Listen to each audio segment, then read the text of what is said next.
Hot అంశాలపై debate hot టాపిక్కి స్వాగతం. ప్రస్తుతం మనతో పాటు ఉన్నటువంటి అతిథుల్ని పరిచయం చేస్తాను. అజయ్ సజ్జా తెలుగు యువత రాష్ట్ర అధ్యక్షులు ప్రస్తుతం మనతో పాటు లైవ్లో జాయిన్ అవుతున్నారు. Madireddy Srinivasareddy YSR Congress party lecturers cell అధ్యక్షులు మనతో పాటు లైవ్లో జాయిన్ అవుతున్నారు. అందె సత్యం రాజకీయ విశ్లేషకులు మనతో పాటు లైవ్లో జాయిన్ అవుతున్నారు. పాకా సత్యనారాయణ భారతీయ జనతా పార్టీ కోశాధికారి మనతో పాటు లైవ్లో జాయిన్ అవుతారు.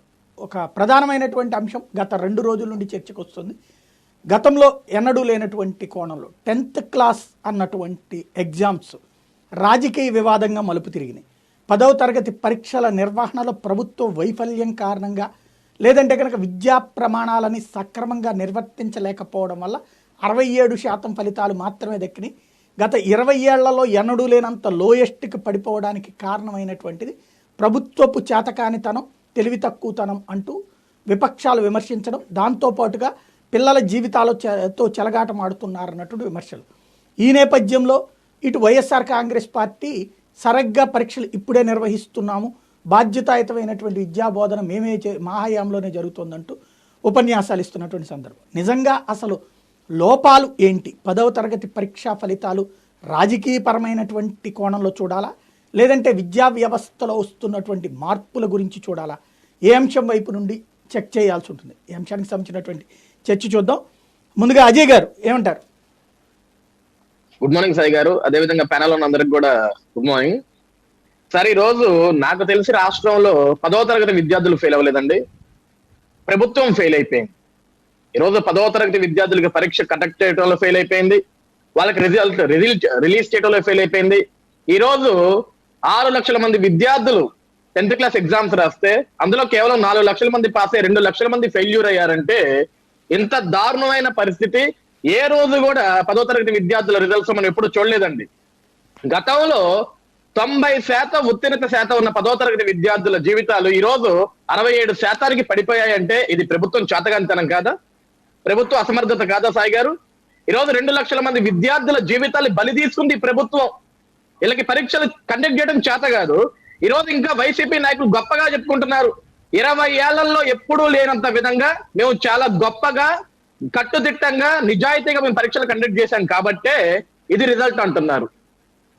ఇది ఎంత దారుణం అంటే చివరికి వీళ్ళు ఫెయిల్యూర్ అయ్యి స్టూడెంట్స్ మీద నెపం నడుతున్నారు, స్టూడెంట్స్ తల్లిదండ్రుల మీద నెపం నడుతున్నారు. కరోనా సమయం కాబట్టి కొంతమంది క్లాసులు వినలేదు, కొన్ని స్కూల్ జరగలేదు. అదే కరోనా సమయంలో ఎలక్షన్స్ పెడితే మాత్రం వీళ్ళు అద్భుతంగా రిజల్ట్స్ సంపాదించుకోగలరు, కానీ విద్యార్థులకు మాత్రం అద్భుతమైన రిజల్ట్స్ వీళ్ళు తీసుకురాలేరు. ఎందుకంటే వీళ్ళ అసమర్థత.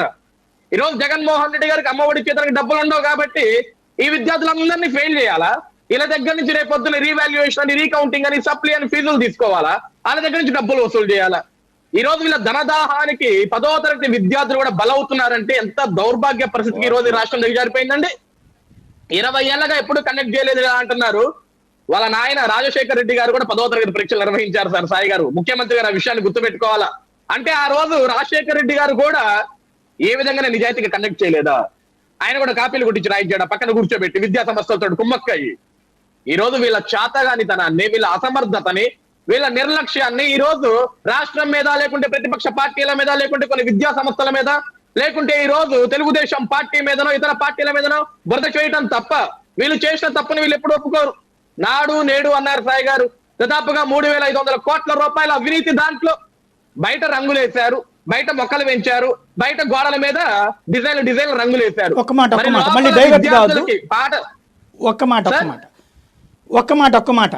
డైవర్ట్ కావద్దు, మళ్ళీ రంగులు వీటి. ఇక్కడ ఒక పాయింట్ చెప్పండి, మీరు ఐడెంటిఫై చేసినటువంటి లోపాలు ఏంటి? అంటే ఇప్పుడు వీళ్ళు ఫెయిల్ అవ్వడానికి ఏ కారణాలు మీరు ఐడెంటిఫై చేశారు? సార్ ఐడెంటిఫికేషన్ అంటే అదే సార్. నేను ఆ రంగులను ఎందుకు చెప్పాను అంటే వీళ్ళు బయట రంగుల మీద ఉన్న శ్రద్ధ లోపల అధ్యాపకుల నియామకాల మీద పెట్టలేకపోయారు సార్. 3 సంవత్సరాలు ఏటా ఒక డిఎస్సి నిర్వహిస్తాను, నేను అధ్యాపకులు నియామకాలు చేస్తానని చెప్పిన జగన్మోహన్ రెడ్డి గారు 3 ఏళ్ళగా ఒక్క డిఎస్సి వేయలేదు. ఈ రోజు కోట్లాది కోట్ల రూపాయలు అయితే బయట రంగులు ఖర్చు పెట్టారు కదా, ఎందుకు సార్ మరి డిఎస్సి వేసి అధ్యాపకులు నియమించలేదు?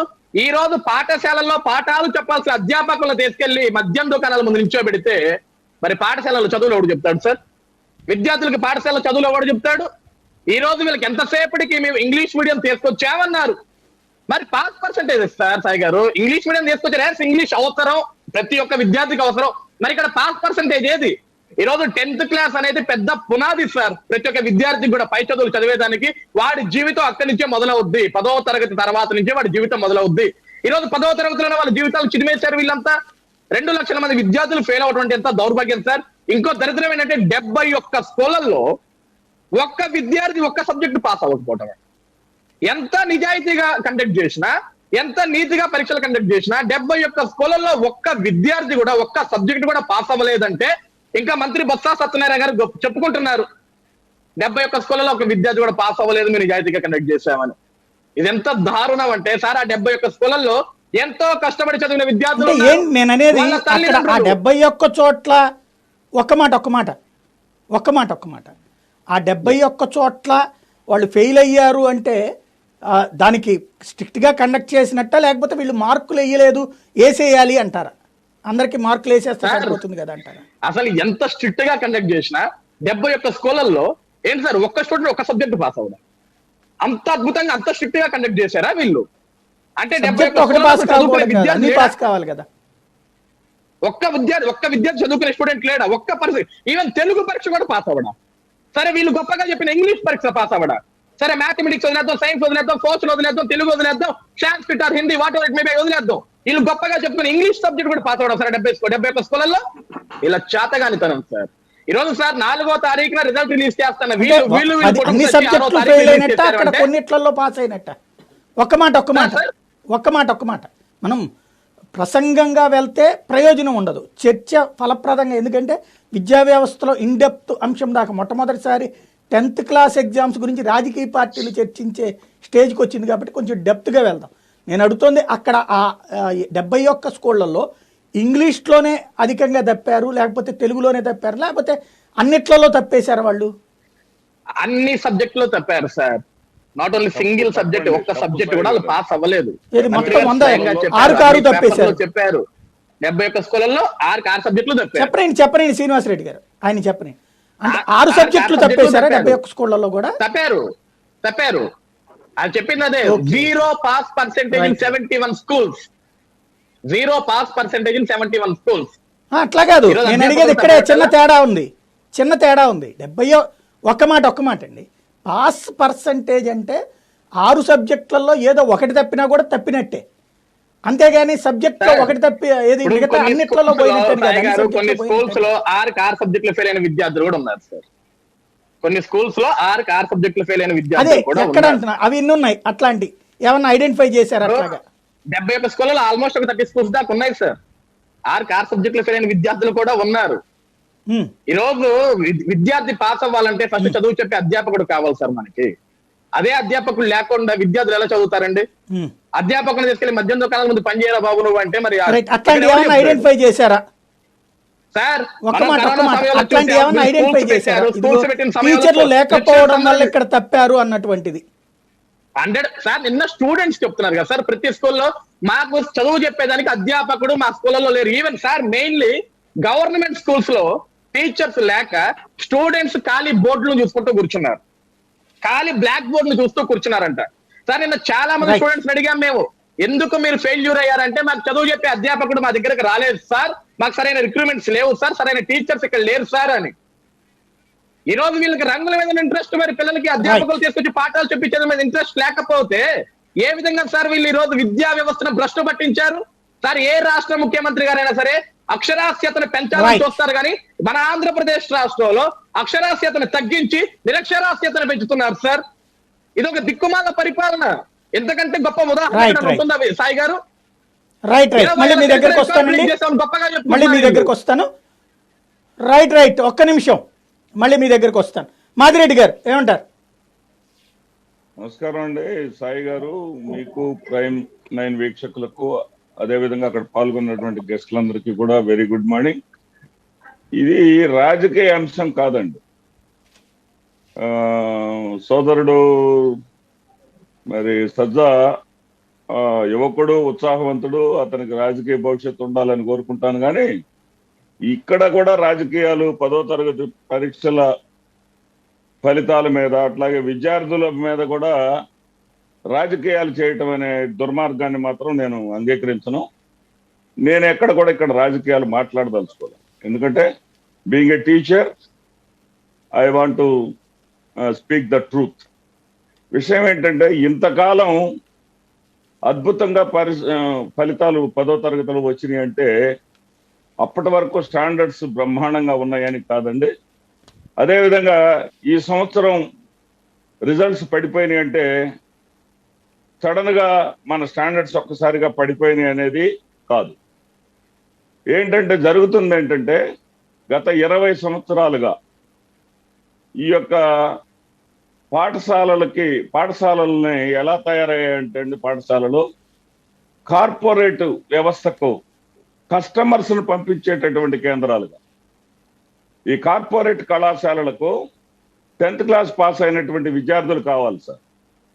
ఆ కార్పొరేట్ కళాశాలల పనితీరు ఎలా ఉంటుందంటే, ఇప్పుడు వినాయక చవితి అయిపోయిన తర్వాత వచ్చినటువంటి దసరా పండుగ రోజునే రాబోయే విద్యా సంవత్సరం గురించి సాయి గారు ఇది జాగ్రత్తగా నోట్ చేసుకోవాలి. 22 విద్యా సంవత్సరం ఉందనుకోండి, 21, 22, 23 విద్యా సంవత్సరం ఉంటే 23, 24 విద్యా సంవత్సరం అడ్మిషన్స్ 22 అక్టోబర్ దసరాలో వచ్చే దసరా పండుగ రోజు నుంచి స్టార్ట్ చేస్తారు. స్టార్ట్ చేయడం కాకుండా టార్గెట్స్ పెడతారండి. అంటే వీళ్ళ ఒత్తిళ్ళు ఎక్కడ దాకా పోతాయి అంటే పాఠశాల ప్రధానోపాధ్యాయుల దగ్గరికి డిఈఓ ఆఫీసులు కూడా వెళ్తాయి. దీనివల్ల ఏం జరుగుతుందంటే ఆ ఒత్తిళ్లతో పాటు కొంత మాఫియా లాగా కొంత డబ్బు ముట్టడి కూడా జరుగుతుందండి. దీనివల్ల ఏం జరుగుతుందంటే ఆ విద్యాధికారులు కూడా మాస్ కాపింగ్ చేయించండి అని చెప్పరు, కానీ మీరేం చేస్తారో మాకు తెలియదు, 90% రిజల్ట్ మాకు రావాల్సిందే, 90% రిజల్ట్ మీరు తెప్పించాల్సిందే. ఎందుకంటే ఎక్కువ మంది పిల్లలు పంపిస్తే ఎక్కువ కమిషన్లు వీళ్ళకి వస్తాయి. ఇటువంటి పరిస్థితులు 20 సంవత్సరాలుగా ఆంధ్ర రాష్ట్రంలో వేళ్ళూను కొని ఉన్నాయండి. అంటే ఈ సంవత్సరం నారాయణ విద్యా సంస్థలో జరిగినటువంటి లీకేజీ బయటపడటంతో మరి అది కూడా ఎప్పుడు బయటపడింది, లాంగ్వేజెస్ అయిపోయిన తర్వాత. లాంగ్వేజెస్ జరుగుతున్నటువంటి సమయంలో కూడా కొంతమేర ఈ మాస్ కాపీయింగ్ జరిగిందండి. లాంగ్వేజెస్ సమయంలో ఈ మాస్ కాపీయింగ్ విషయాలు బయటపడిన తర్వాత దాదాపు 50 మంది ఉపాధ్యాయుల్ని అరెస్టు చేసిన తర్వాత, ఇప్పుడు ఉపాధ్యాయులను అరెస్టు చేయటం అనేది గతంలో మామూలుగా అతను తప్పు చేస్తే డ్యూటీ నుంచి రిలీవ్ చేస్తారు, కానీ అరెస్టులు ఎక్కడ కూడా గత 20 సంవత్సరాలు ఎప్పుడు జరగల. అరెస్టు చేయటం అనేది ప్రారంభమైన తర్వాత ఎప్పుడైతే అరెస్టులు చేశారో మరి ఇన్విజిలేటర్స్ అందరికి కూడా భయం పట్టుకుందండి. ఇన్విజిలేషన్ చాలా స్ట్రిక్ట్ గా చేశారు అప్పటి నుంచి. లాంగ్వేజెస్ లో 80% మార్కులు వచ్చినటువంటి పిల్లలు కూడా చాలా మంది మ్యాథ్స్, సైన్స్, సోషల్ పేపర్లలో ఫెయిల్యూర్ అవ్వటం జరిగిందండి. బాగా పెద్ద స్థాయిలో ఫెయిల్ అవ్వటం జరిగింది. అయితే ఇక్కడ దీన్ని మనం ఏ విధంగా తీసుకోవాలంటే ఒక మంచి పరిణామంగా తీసుకోవాలి.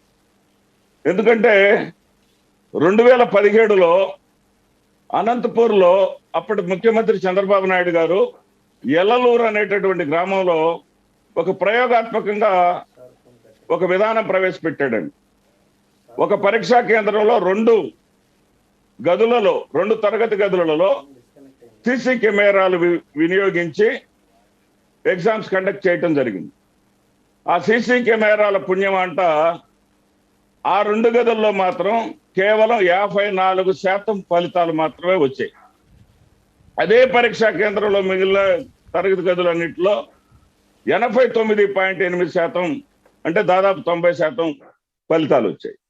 అంటే ఈ మాల్ ప్రాక్టీసింగ్ అనేది అమలు జరుగుతూనే ఉంది. నిజాయితీగా పరీక్షలు జరిగితే మనకు వచ్చేటటువంటి ఫలితాలు 54% మాత్రమే. 20 ఏళ్ల తర్వాత ఈ వైసీపీ ప్రభుత్వం వచ్చిన తర్వాత నిజాయితీగా ఎగ్జామ్స్ కండక్ట్ చేయటాన్ని మాత్రం 100% ప్రతి ఒక్కరు కూడా, అటు విద్యార్థులు కానీ, విద్యార్థుల తల్లిదండ్రులు కానీ, మరి విద్యా అభివృద్ధి కోరుకునే ప్రతి ఒక్కరు కూడా ఆహ్వానించాల్సిందేనండి. ఎందుకంటే ఎప్పటికప్పుడు కూడా మన విద్యా స్టాండర్డ్స్ ని మనం పరీక్షించుకోవాలి. ఇప్పుడు విద్యార్థులు ప్రతి విద్యార్థికి కూడా 10th క్లాస్ అనేది సార్ ఫౌండేషన్, ఉన్నత విద్యకు వెళ్ళటానికి ఒక ఫౌండేషన్ లాంటిది. ఆ ఫౌండేషన్ సరైనది లేకుండా మరి ఆ గట్టు దాటేస్తే దానిపైన ఎంత భవనాలు కట్టినా కుప్పకొలిపోతాయి. ప్రతి విద్యార్థికి కూడా తాను ఏ స్టాండర్డ్ లో ఉన్నానో తెలుసుకోవాల్సినటువంటి అవసరం ఉంది. అదేవిధంగా ప్రతి ఉపాధ్యాయుడు కూడా తాను ఏ మేరకు నా టీచింగ్లో ఏమైనా లోపాలు ఉన్నాయా, నేను ఇంకా పిల్లలకి ఏమన్నా అందించాలా అని ప్రతి ఉపాధ్యాయుడు చర్చించుకోవాలండి. అదేవిధంగా ప్రతి అధికారి కూడా ఇక్కడ ఒకటి మిస్ చేస్తున్నారు మీరు. వ్యవస్థాకృతంగా ఏమైనా ఆయన తప్పులు చెప్పిన ఉన్నాయా? పాయింట్ లో 2 కీలకమైనవి ఉన్నాయి. ఒకటి టీచర్లు లేకపోవడం, స్టాఫ్. రెండవది వచ్చేటప్పటికి ఆ పిల్లలకి సంబంధించినటువంటి దాంట్లో ప్రధానమైనటువంటిది పాఠాలు చెప్పడానికి ఎవరు సిద్ధంగా లేరు, కనీసం వాళ్ళు అడగడానికి కూడా ఎవరు లేరు అన్నటువంటి చెప్తున్నారు. టీచర్లు లేకపోవటం అనేది కేవలం ఆరోపణ మాత్రమేనండి. ఇక్కడ అడ్మినిస్ట్రేషన్ పరంగా ఒక విషయాన్ని మాత్రం నేను అంగీకరిస్తాను సాయి గారు. మన ఛానల్ ద్వారా ప్రభుత్వం దృష్టికి కూడా తీసుకెళ్లాలి కాబట్టి ఈ అంశాన్ని చెప్తున్నా. ఎందుకంటే ప్రభుత్వం జిల్లా పాలన శుభ్రంగా ఉండటం కోసం, మెరుగ్గా ఉండటం కోసము మరి అక్కడ జాయింట్ కలెక్టర్స్ ను, అదనపు జాయింట్ కలెక్టర్స్ పెట్టింది. అదేవిధంగా మరి విద్యా వ్యవస్థలో ఉన్నటువంటి తప్పులు లేకుండా సరిగా విద్యా విధానం కొనసాగటానికి, విద్యా ప్రమాణాలు రాబట్టడానికి ఎంఈఓలను పెంచాల్సిన అవసరం ఉందండి. ఎంఈఓలు కూడా ప్రతి మండలానికి 2వ ఎంఈఓని ఇవ్వాల్సిన అవసరం ఉంది. కానీ ఇప్పుడు ఉన్న ఎంఈఓలే 50% ఎంఈఓలను ఫిలప్ చేయాల్సినటువంటి పరిస్థితి ఉంది. ఈ పర్యవేక్షణ అధికారులని తీసుకోవాల్సినటువంటి అవసరం ఉంది. ఇక్కడ రాజకీయాల జోలి మనకు వద్దండి. ఎందుకంటే ఇదే విపక్షాలు గతంలో కరోనాతో పిల్లల్ని చంపేస్తారా అని ఎర్లీగా పాఠశాలను తెరవడానికి ప్రయత్నం చేస్తే వాదించేయండి. సరే, ధైర్యం చేసి ఆగస్టులోనైనా సరే కోళ్ళం తెరిచి చేసిన తర్వాత ఇప్పుడేమో ఫలితాలు వచ్చేసరికి ప్రభుత్వం పాఠాలు చెప్పించలేదు అంటున్నారు. ఈ విమర్శలు కాదండి, మనం వాస్తవాల్లోకి వెళితే రంగులు వేసి ఒక చిన్న పాయింట్ అండి, ఒక్క మాట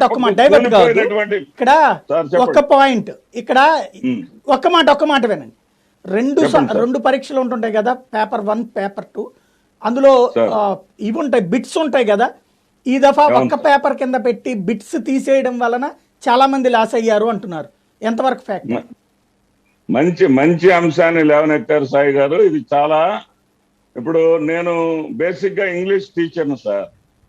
ఇంగ్లీష్ లో కేవలం 40 మార్క్స్ థియరీ ప్రెజెంటేషన్ ఉంటుందండి, కేవలం 40 మార్క్స్. ఈ 60 మార్క్స్ 60 మార్కులు బిట్సేనండి, 60 మార్కులు బిట్సే. ఈ బిట్స్ అవటం వల్ల ఏం జరుగుతుందంటే ఆ బిట్ పేపర్ సమయంలో ఈ వ్యవస్థీకృతమైనటువంటి లోపాల వల్ల ఇటు మెరిట్ స్టూడెంట్స్ దగ్గర నుంచి కానివ్వండి, అటు ఇన్విజిలేటర్ దగ్గర నుంచి కానివ్వండి, ఆ ABCD పెట్టడం, ఆప్షన్స్ ని టిక్ చేయటం జరిగిపోయి మెరుగైనటువంటి రిజల్ట్స్ వస్తున్నాయి. కేవలం థియరీ పార్ట్ పెంచటము, గత 2 సంవత్సరాలుగా ఆన్లైన్ ఎడ్యుకేషన్ జరగటం వల్ల పిల్లల్లో పఠనాశక్తి కోల్పోవటం. పఠనాశక్తి లేదు, సీరియస్నెస్ లేదు. ఎప్పుడైతే 2 సంవత్సరాలుగా పరీక్షలు జరగలేదో, 8th, 9th క్లాసుల్లో పరీక్షలు రాయకుండా పరిగెత్తుకొని వచ్చేసారో, ఇక్కడికి పరీక్షల కాడికి వచ్చేసరికి ఆ పఠనాశక్తి లోపం అనేది స్పష్టంగా కనపడి ఫలితాలు తగ్గున్నాయి. అదేవిధంగా గట్టిగా స్ట్రిక్ట్ గా ఏది ఏమైనా సరే విద్యా సంస్కరణలు గట్టిగా జరగాలి అని చెప్పేసి ప్రభుత్వం చేసేటటువంటి ప్రయత్నం కారణంగా కూడా ఫలితాలు తక్కువగా వచ్చాయి. దీనికన్నా మనం అంత బాధపడాల్సిన పని లేదండి. మనకన్నా అభివృద్ధి గుజరాత్, చిన్న నిమిషం చిన్న మాట, చిన్న మాట సార్, గుజరాత్ లో కూడా 60 మన వచ్చిన రిజల్ట్ వచ్చిన తెల్లారే వచ్చినాయి, 65% అక్కడ పాస్ అయ్యారు. 65% పాస్ అయితే అక్కడ విద్యాశాఖ అధికారులు చెప్పింది కరోనా కారణంగా ఆన్లైన్ క్లాసుల వల్ల పఠనాశక్తి కోల్పోవటం వల్ల అని చెప్పడం జరిగింది. అదే అంశాన్ని ఆంధ్రప్రదేశ్ కి ఎందుకు ఆలోచించరు? రైట్. మళ్ళీ మీ దగ్గరికి వస్తాను. అందే సత్యం గారు, మీరు లెక్చరరే, ఏమంటారు ఇది మొత్తం చూసినప్పుడు? ఏమనిపిస్తోంది? ఆ, జనరల్ సాధారణంగా రిజల్ట్స్ తగ్గటానికి జనరల్ కాజెస్, ఈ సమయంలో పర్టికులర్ కాజెస్, తర్వాత పొలిటికల్ విల్ కూడా. రాజకీయాలు చర్చించడం కరెక్ట్ కాదు అని అంటున్నారు, రాజకీయాలు చర్చించాలి కూడా. అది పొలిటికల్ విల్ కూడా ఉండాలి. ఇవన్నీ ఉంటేనే విద్యా వ్యవస్థ సక్రమంగా అమలు జరిగేటువంటి అవకాశం ఉంది. జనరల్ గా రిజల్ట్స్ తక్కువ రావడానికి కారణం ఒకటి, ఆ తక్కువ వెనకబడిన కుటుంబాల్లో పుట్టడం, లేదా శ్రామిక జీవితంలో ఉన్నటువంటి కుటుంబాల్లో పుట్టడం. ఇటువంటి పిల్లలందరూ కూడా ఇవాళ వాళ్ళకు మానిటరింగ్ మెకానిజం లేదు. తల్లిదండ్రులు అంటే పేరెంట్స్ చదువుకోకుండా ఉండి పిల్లలు మాత్రం పాస్ కావాలంటే కష్టం అవుతుంది ఇప్పుడున్నటువంటి పరిస్థితుల్లో. ఇవాళ ఇంటి దగ్గర ఉండేటువంటి వాతావరణం వేరు, స్కూల్లో టీచర్స్ చెప్పేటువంటి వాతావరణం వేరు. ఈ డిఫరెన్సెస్ తోటి ఇవాళ బాటమ్ లెవెల్లో ఉన్నటువంటి దరిదాపు 40% కుటుంబాల్లో ఫెయిల్యూర్ పర్సంటేజ్ ఎక్కువగా ఉంటుంది. తర్వాత ఎకనామిక్ కండిషన్స్, పిల్లలు ఒక పూట బడికి పోతే ఒక పూట ఇంట్లో ఏదో ఒక పని ఉండి దాన్ని ఒక సీరియస్నెస్ గా తీసుకుపోవటం అనేది రెండవ కారణం. తర్వాత మూడవ కారణం ఇన్పుట్స్, అంటే టీచర్లు సరిపోలేకపోవటం, టీచర్లు సరిగా చెప్పకపోవటం, స్కూల్లో సరిగా సౌకర్యాలు లేకపోవటం, తర్వాత సిలబస్ పుస్తకాలు సరైన సమయంలో అందుబాటులోకి రాకపోవటం. ఇటువంటి జనరల్ కాజెస్ చాలా ఉన్నాయి. ఇది ఎవ్రీ ఇయర్ డిఫరెంట్ స్టేట్స్ లో దీన్ని ట్రేస్ అవుట్ చేస్తూనే ఉన్నారు, వీటిని కరెక్ట్ చేసుకోవాలని చెప్పేసి చెప్తూనే ఉన్నారు. ఈ మధ్య కూడా స్కూల్ పిల్లల మీద చేసినటువంటి ఇన్వెస్టిగేషన్ లో సరిపోని స్టాండర్డ్స్ లేవు. దాదాపు 90% మంది పిల్లలకు ప్రైవేట్ గాని గవర్నమెంట్ గాని పిల్లలకు సరిపోని స్టాండర్డ్స్ లేవు 8th 9th లో కూడా తేల్చారు. కాబట్టి ఒక్క 10th రిజల్ట్ తక్కువ రావడానికి కారణం కాకుండా అసలు రిజల్ట్ తక్కువ రావడానికి ఇన్ని కాజెస్ ఉన్నాయి. కాబట్టి వీటిని సరిదిద్దటం ఒక్క ఏపీ ఎగ్జాంపులే కాదు, మొత్తం అన్ని రాష్ట్రాల్లో కూడా వీటిని సరి చేసుకుంటే విద్యా వ్యవస్థ ముందుకు పోయేటువంటి అవకాశం ఉంది. ఇది నెంబర్ 1. నెంబర్ 2, ఇప్పుడు పర్టికల్ చర్చ ఎందుకు ఏపీలో తక్కువ వచ్చింది అన్నప్పుడు, ఖచ్చితంగా జూన్లో స్టార్ట్ కావాల్సినటువంటి స్కూల్స్ ఎప్పుడో ఆగస్టులో స్టార్ట్ కావటం, జూన్ నుంచి రావాల్సిన పిల్లలు సేఫ్టీ కొరకు అక్టోబర్ నుంచి రావటం, ఇట్లా లేట్ ఎంట్రీస్, లేట్ టీచింగ్, ఇదంతా కూడా లేట్ కావటం అనేది ఖచ్చితంగా ఒక ప్రధాన కారణమే. అయితే ఇదొక్క కారణమే కాదు. ఇవాళ ఉన్నటువంటి ఈ పరిస్థితుల్లో పిల్లలకు మన వాళ్ళు ఒక ప్రిస్క్రిప్షన్ కనిపెట్టారు. మెకానికల్ ప్రిస్క్రిప్షన్ ఏంటంటే ఆన్లైన్ టీచింగ్ అని. మనకు సర్వే జరిగింది. ఆన్లైన్ టీచింగ్ స్టార్ట్ అయిన ఏడాదికి దేశవ్యాప్తంగా సర్వే జరిగితే ఒక దగ్గర 42 మంది పిల్లలకు విన్న వాళ్ళు 18 మంది, వాస్తవానికి విన్న వాళ్ళు 8 మందే, మిగతా వాళ్ళ మధ్యలో అటు ఇటు తిరుక్కుంటున్నారని చెప్పేసి ఒక స్టేట్ నుంచి సర్వే వచ్చింది. మహారాష్ట్ర రత్నగిరిలో సర్వే చేస్తేనే వాళ్ళు అసలు మాకు టీచర్స్ కే ఎక్స్పర్ట్ స్కిల్స్ లేవండి, ఆ స్థాయిలో నేను చెప్పలేకపోతున్నా, మాకే ఎక్స్పర్టైజ్ లేదని చెప్పేసి అక్కడ సర్వేలో చెప్పారు. తర్వాత ఇంకా కొన్ని చోట్ల అసలు 70% మందికి ట్యాబ్లు కానీ కంప్యూటర్లు కానీ లేవు. అందుకని గవర్నమెంట్ స్కూల్స్ చదివే వాళ్ళకు లేదా బాటమ్ లెవెల్ ఉన్నటువంటి కుటుంబాలకు అవి లేవని చెప్పారు. కాబట్టి ఆన్లైన్ ఎడ్యుకేషన్ అని చెప్పేసి ఒక ప్రిస్క్రిప్షన్ ఇచ్చి అది అందరికి అప్లై చేస్తే అందరికి అప్లై కాలేదు, ఇట్లా బాగా నష్టపోయారు. కాబట్టి ఒకవేళ ఆన్లైన్ ఉంటే దానికి పొలిటికల్ విల్ ఉండాలి. కేరళ ప్రభుత్వం అది ఆన్లైన్ ఎడ్యుకేషన్ అనగానే ప్రతి విద్యార్థికి ట్యాబ్ సప్లై చేసింది, గవర్నమెంట్ సప్లై చేసింది. అట్లా అన్ని రాష్ట్రాల్లో కూడా ట్యాబ్స్ సప్లై చేసి అప్పుడు ఆన్లైన్ ఎడ్యుకేషన్, తర్వాత నెట్వర్క్, ఇటువంటివన్నీ ఉంటే పోయేది. తర్వాత దేశవ్యాప్తంగా చర్చ చేస్తే అసలు 29% మంది విద్యార్థుల చోట 8 గంటలు కూడా కరెంట్ ఉండటం లేదు. తర్వాత మరొక 15% ఉన్న చోట నెట్ కనెక్టివిటీ లేదు. నెట్ కనెక్టివిటీ కరెంట్ సరిపోని ఉన్న చోట 50% ఉంది. ఈ అన్ని షార్ట్ కమింగ్స్ తోటి ఆన్లైన్ ఎడ్యుకేషన్ ఫెయిల్యూర్ అయింది. ఆన్లైన్ ఎడ్యుకేషన్ మంచిది కావచ్చు, కానీ దానికి కావాల్సినటువంటి సర్కమస్టెన్స్ క్రియేట్ చేయకుండా ఇంప్లిమెంట్ చేస్తే ఇట్లా రిజల్ట్స్ తగ్గడానికి కారణం అవుతా ఉంది. తర్వాత మరొక అంశం ఏంటంటే, ఇవాళ ఏ రాష్ట్రంలో విద్యార్థులు సుమారుగా సగం మంది ఇంగ్లీష్ మీడియంలో, సగం మంది తెలుగు మీడియంలో చదువుతున్నారు. ఇటువంటి సిచ్యువేషన్ లో ఏపీ గవర్నమెంట్ ఇంగ్లీష్ మీడియం ప్రవేశపెట్టింది. నేను కూడా అప్రిషియేట్ చేస్తున్నా, ఎందుకంటే చాలా ఆరోపణలు ఉన్నాయి ఇండియన్ గవర్నమెంట్ మీద. రిచ్ పీపుల్ ఏమో ఇంగ్లీష్ మీడియంలో చదువుకొని ఇంటర్నేషనల్ మార్కెట్ లో ఉద్యోగాలు సంపాదిస్తుంటే, పూర్ పీపుల్ ఏమో తెలుగు మీడియాలు చదువుకొని చిన్న చిన్న ఉద్యోగాలు, అటెండర్లు, చపరాసులు, కండక్టర్లు, డ్రైవర్లు, ఇటువంటి ఉద్యోగాలు సంపాదిస్తారు. కాబట్టి అన్ని చోట్లకు గవర్నమెంట్ స్కూల్లో కూడా ఇంగ్లీష్ మీడియం ప్రవేశపెట్టాలని డిమాండ్ నేషనల్ వైడ్ ఉంది. 69లో మాతృభాష విద్యాబోధన నుంచి ఇవాళకి వచ్చే వరకు గ్లోబలైజేషన్ లో ఇంగ్లీష్ ఇంపార్టెన్స్ పెరిగింది, ఇంగ్లీష్ మీడియం ప్రవేశపెట్టాల్సిందే. కానీ ప్రవేశపెట్టినటువంటి ఇంగ్లీష్ మీడియం కు టీచర్స్ మొత్తంకు స్కిల్స్ వచ్చాయా? టీచర్స్ కు స్కిల్స్ లేకుంటే విద్యార్థులకు ఏం చెప్తారు? తర్వాత ఇంగ్లీష్ ల్యాబ్స్, ప్రతి స్కూల్లో ఒక ఇంగ్లీష్ ల్యాబ్ క్రియేట్ చేసి దాన్ని పరిచయం చేశారా? ఇటువంటి షార్ట్ కమింగ్స్ అన్ని ఓవర్కమ్ చేస్తే ఒకవేళ ఇంగ్లీష్ మీడియంలో రాసినటువంటి విద్యార్థులకు ఏదైనా నెగిటివ్ ఉంటే అది ఓవర్కమ్ అయ్యేటువంటి అవకాశం ఉంది. తర్వాత ఇంతకుముందు శ్రీనివాసరెడ్డి గారు అన్నారు రాజకీయం చేయొద్దని. అసలు రాజకీయంలోనే ఉంది ఇది. ఎందుకంటే కొఠారి కమిషన్ జీడీపీలో 6% ఖర్చు పెట్టమని చెప్పేసి రికమెండేషన్ ఇచ్చింది. ఏ రాజకీయ పార్టీ కేంద్రంలో అధికారంలో వచ్చినా 3.8% కన్నా ఎక్కువ జీడీపీలో ఖర్చు పెట్టలేదు. అంటే ఎగ్జాంపుల్ ఇవాళ మన జీడీపీ 230 లక్షల కోట్లు. అంటే 6% ఖర్చు పెట్టాలంటే దాదాపు 13-14 లక్షల కోట్లు ఖర్చు పెట్టాలి. But it never crossed 3.5%. అంటే 7 లక్షలు ఖర్చు పెట్టుకుంటూ వస్తున్నారు.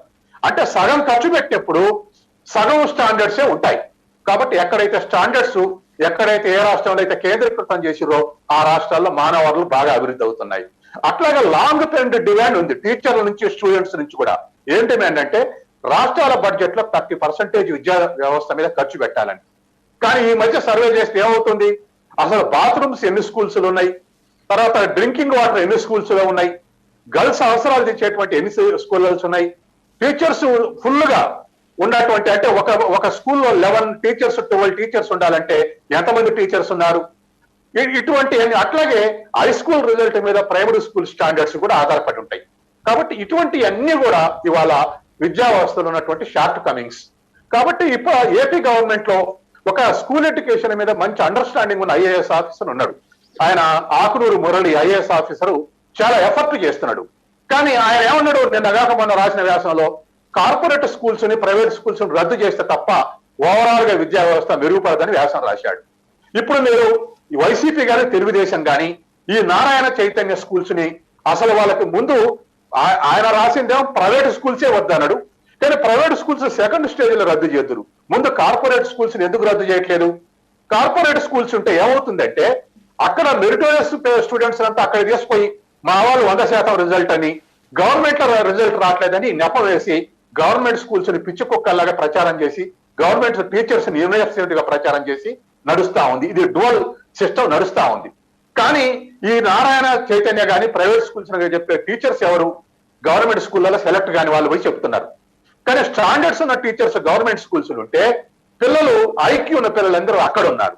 కాబట్టి ఈ డిఫరెన్సియేషన్ వస్తుంది. కాబట్టి మురళి గారు అన్నట్టుగా ఖచ్చితంగా కార్పొరేట్ స్కూల్స్, ప్రైవేట్ స్కూల్స్ రద్దు చేసి మెర్చి చేస్తే వాళ్ళ మీద పాపం కాదు, అకౌంటబిలిటీ పెరుగుతుంది. నేను చదువుకున్నాడు, మీరు చదువుకున్నాడు, స్కూల్లో ఆ కన్సర్న్ సర్పంచ్ పిల్లలు అందులోనే ఉన్నారు, సమితి ప్రెసిడెంట్ పిల్లలు, చెల్లెళ్ళు, తమ్ముళ్ళు కూడా అందులోనే చదివారు, ఎమ్మెల్యే పిల్లలు కూడా అందులోనే చదివారు, మేము చదువుకున్న కాలేజీలో చదివారు. వీళ్ళందరూ కూడా అదే చదివితే కాలేజ్ ఎట్లా నడుస్తుంది అనేది ఒక నిఘా ఉండేది. ఏ రోజైనా కాలేజీ బైకాట్ చేసి ఇంటికి పోతే ఎందుకు జరగలేదా అని ఫోన్ వచ్చేది. తర్వాత పిల్లలు పోయి రిపోర్ట్ చేస్తే ఫలానా లెక్చరర్ బాగా చెప్తాడు, ఫలానా టీచర్ బాగా చెప్తాడంటే వాళ్ళు ఆ టీచర్లు, లెక్చర్లను కాపాడుకునే వాళ్ళు. మా స్కూల్లో ఉండాలి వీళ్ళని ట్రాన్స్ఫర్ చేస్తే కూడా అడ్డం తిరిగి నిలబెట్టుకునే వాళ్ళు. ఇటువంటి అకౌంటబిలిటీ ఏది? ఎవరు పట్టించుకుంటున్నారు? అందుకే ఒక 10 ఏళ్ల కింద అలహాబాద్ హైకోర్టు తీర్పు ఇచ్చింది. ముఖ్యమంత్రి నుంచి సర్పంచ్ వరకు పిల్లలు గవర్నమెంట్ స్కూల్స్, కాలేజీలో చదవాలి. చీఫ్ సెక్రటరీ నుంచి అటెండర్ పిల్లలు కూడా, గవర్నమెంట్ ఎంప్లాయీస్ పిల్లలు కూడా అక్కడ చదవాలన్నారు. ఇప్పుడు ఎమ్మెల్యే పిల్లలు చదవరు, మండలాధ్యక్షుల పిల్లలు చదవరు, అందులో పాఠం చెప్పే లెక్చరర్ల, టీచర్ల పిల్లలు కూడా అందులో చదవరు. మరి ఇంకా సోషల్ ఆడిట్ ఎట్లుంటుందండి? మానిటరింగ్ ఎట్లుంటుంది? కాబట్టి ఇది పొలిటికల్ విల్లే, రాజకీయం కాదు అనొద్దు మీరు, రాజకీయమే. కాబట్టి ఒక మంచి డెసిషన్ 30% స్టేట్ బడ్జెట్ లో విద్యా వ్యవస్థ మీద ఖర్చు పెట్టడం అనేది పొలిటికల్ విల్లే.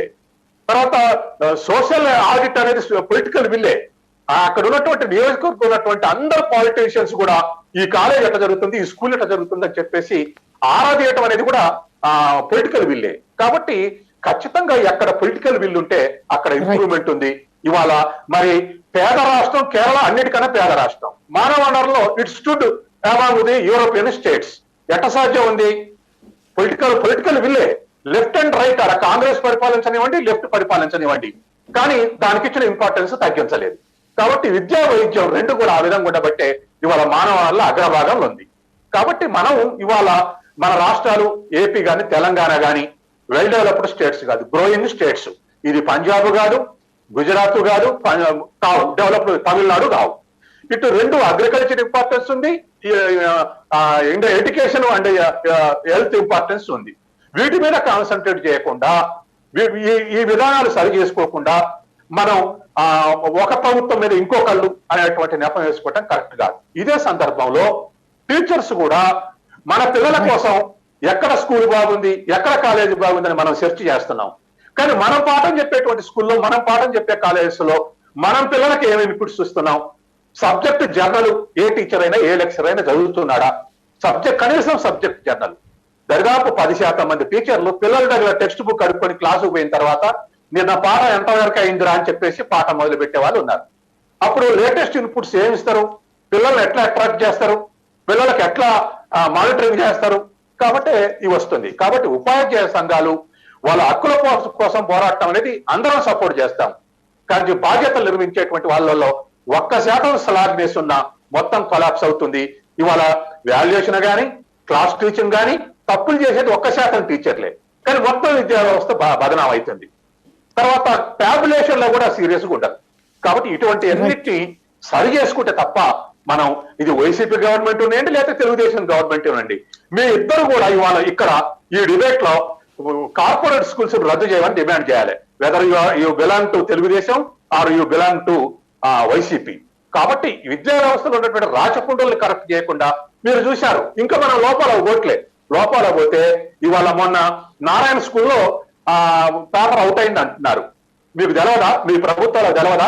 అసలు క్వశ్చన్ పేపర్ కలకత్తాలో తయారైతుంటే ప్రింటింగ్ ప్రెస్ తీసుకొచ్చి ఎంట్రన్స్ పేపర్లు అవుట్ చేసినటువంటి చరిత్ర లేదా?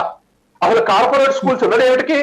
ఇప్పుడు మచిలీపట్నంలో హిందూ కాలేజీ, లేక గుంటూరులో ఏసీ కాలేజీ, ఇవంతా ఫిలాంథ్రపిస్టులు స్కూల్స్ కాలేజెస్ పెట్టి సంఘసేవ చేశారు. ఇప్పుడు వీళ్ళు ఈ కార్పొరేట్ స్కూల్స్ ఓనర్స్ సంఘసేవ కోసం పెట్టారా? లాభాల కోసం పెట్టారు. లాభాలు ఎట్లా వస్తాయి? ర్యాంకులు వస్తాయి. ర్యాంకులు ఎట్లా వస్తాయి? హెడ్ మాస్టర్లకు, టీచర్లకు పిఆర్ఓలుగా మార్చుకొని మంచి స్టూడెంట్స్ లేకపోయి ఇంకా దాంతో ఇంకా దాహం జరక పేపర్లు అవుట్ చేసి రాయించి ర్యాంకులు తెచ్చి గత 3 దశాబ్దాలుగా ఇవాళ పేరెంట్స్ ని, టీచర్స్ ని మొత్తాన్ని దోచేశారు. ఇవాళ ఇటువంటి ఇప్పుడు గతంలో పేపర్ అవుట్ అయితే ఎవరు నష్టపడ్డారు? మొత్తం కష్టపడ్డ విద్యార్థులు నష్టపడ్డారు. ఇవాళ నారాయణ స్కూల్లో పేపర్ అవుట్ అయింది నిజమే అయితే అది కూడా ఇటువంటిదే. ఇదొక రాచకుండు. కాబట్టి మీరు నా డిమాండ్ ఏంటంటే, మీకు పెడుతున్న డిమాండ్ నేను ఇక్కడ వచ్చినటువంటి 3 పార్టీల ప్రతినిధులు డిమాండ్ పెడుతున్నా. ఫస్ట్ అది crash the corporate schools, second stage లో ప్రైవేట్ స్కూల్స్. అందరూ కాలేజెస్ లో దీంట్లో ప్రజాప్రతినిధి పిల్లలు, ప్రభుత్వ అధికారుల పిల్లలు, టీచర్ల కాలేజ్ లెక్చరర్స్ పిల్లలు అందరూ చేరితే ఎట్లా రిజల్ట్ రాదండి? ఇప్పుడు భారతదేశంలో ఉన్నటువంటి మానవ వనరులన్నీ కూడా కార్పొరేట్ కాలేజెస్ చదివిన వాళ్ళు కాదు. అబ్దుల్ కలాం, రాధాకృష్ణన్ నుంచి మీ వరకు, నా వరకు కూడా చదివిన వాళ్ళు కాదు. కాబట్టి ఇవాళ ఇప్పటి వరకు డెవలప్ అయినటువంటి దాంట్లో ఎవరి పాత్ర ఉంది? వీళ్ళ పాత్రే ఉంది కదా. కాబట్టి అందుకని దాన్ని ఆ సిస్టమ్ ని కరెక్ట్ చేయడానికి ధైర్యం చేయకుండా మనం సిస్టమ్ లో మనం అవి సరిదిద్దుకోకుండా మనం పైన తచ్చాడితే ఇంప్రూవ్మెంట్ రాదండి. కాబట్టి ఖచ్చితంగా there will be political will, అది ఉండి తీరాలి. Okay sir. అజయ్ గారు ఏమంటారు? ఒక్క నిమిషం అజయ్ గారు, మీ దగ్గరకు వస్తాను. బీజేపీ లీడర్ ఇందాక నుంచి టచ్ లో ఉన్నారు, మనం మిస్ అయింది. ఒక్క నిమిషం, మళ్ళీ వస్తాను మీ దగ్గరకు ఒకసారి. కపిలేశ్వరయ్య గారు ఏమంటారు? భారతీయ జనతా పార్టీ ఏమంటుంది?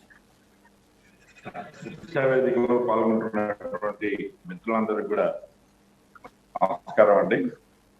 ఇవాళ చక్కటి విషయం చర్చలోకి వస్తున్నది. వాస్తవానికి విద్యా విధానమే సమూలంగా నాశనమైందేమో అని చెప్పేసి అనుకుంటున్నారు.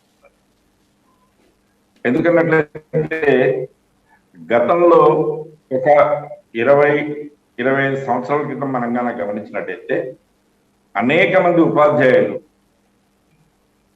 దేశ నాయకులుగా, రాజకీయ నాయకులుగా ఈ దేశంలో పరిపాలించారు. అయితే ఇవాళ ఉన్నటువంటి వ్యవస్థ మనం కనుక గమనించినట్టయితే ఉపాధ్యాయులు ఎవరన్నా ఉంటే క్షమించాలని చెప్పేసి నేను కోరుకుంటున్నా. ఎందుకన్నట్టయితే ఒక చిన్న ఉదాహరణ మీ ముందు చెప్తాను. కర్నూలు జిల్లాలో డోన్ అక్కడ ఒక చిన్న గ్రామంలో ఒక ఉపాధ్యాయుడు పనిచేస్తున్నాడు. ఆయన ప్యారలల్ గా ఒక విద్యా సంస్థను రన్ చేస్తున్నాడు కర్నూలు. అతను ఏం చేశాడు, అతని పోస్టు వెళ్లకుండా, అక్కడ ఉద్యోగానికి వెళ్లకుండా ఒక ప్రైవేట్ ఉద్యోగిని ఎంగేజ్ చేసి అతని ప్లేస్ లో అక్కడ విద్య చెప్పడం జరుగుతున్నది. ఇది ఆ గ్రామంలో ఉన్నటువంటి తల్లిదండ్రుల్లో విప్లవం వచ్చి వాళ్ళు కంప్లైంట్ చేస్తే చివరికి ఎంక్వైరీ చేసి అక్కడ ఉన్నటువంటి ఎంఈఓ ఆయన్ని సస్పెండ్ చేస్తే, ఆశ్చర్యం ఏమంటే నెల తిరగక ముందే మళ్ళీ అదే ఉపాధ్యాయుడు అదే గ్రామానికి సస్పెన్షన్ తీసుకొని మళ్ళీ ఉద్యోగిగా రావడం జరిగింది. ఇది మరి విద్యా విధానంలో ఎలాంటి లోపం అనేది మనం ఆలోచించాల్సిన అవసరం ఉన్నది.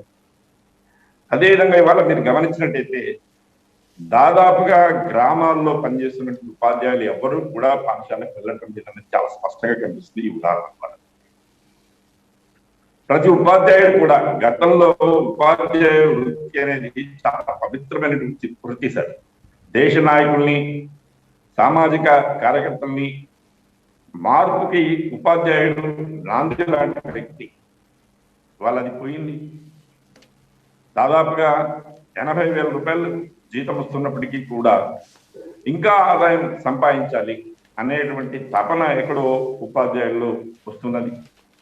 దాని మూలకంగా ఉపాధ్యాయ వృత్తి కాకుండా మరి ఇతరత్ర వృత్తులు, చీటీలు చేయడం, ఫ్లాట్ల వ్యాపారం చేయడం, లేకపోతే ఇంకా ఇతరత్ర వ్యాపారాలు చేయడం మొదలైంది. దీని మూలకంగానే ఒక విధంగా ఉపాధ్యాయ వృత్తి అనేది దెబ్బతినిందేమో అని చెప్పేసి చాలా స్పష్టంగా ఈ రాష్ట్రంలో కనిపిస్తుంది. ఈ రాష్ట్రంలో కాదు, దేశంలో కూడా కొంత ఆవేదన పరిస్థితి కూడా ఉంది. ఇందాక మిత్రులు మాట్లాడుతూ ప్రతి గవర్నమెంట్ ఎంప్లాయీ ఎవరైనా సరే ఇవాళ సాధారణ పాఠశాలకు పంపిస్తున్నాడా? ఖచ్చితంగా అతను ఏదో ఒక కార్పొరేట్ సంస్థనే ఇవాళ తీసుకోవడం జరుగుతున్నాయి. ఉదాహరణకి నేను చెప్తాను, ఇవాళ కార్పొరేట్ సంస్థలకి రాష్ట్రంలో పాఠశాలకి అతీతంగా ఇవాళ సరస్వతి విద్యాపీఠాలు ఇవాళ నడుస్తున్నాయి. మంచి ఆదరణ ఇవాళ కనిపిస్తున్నది తెలుగు మీడియమే.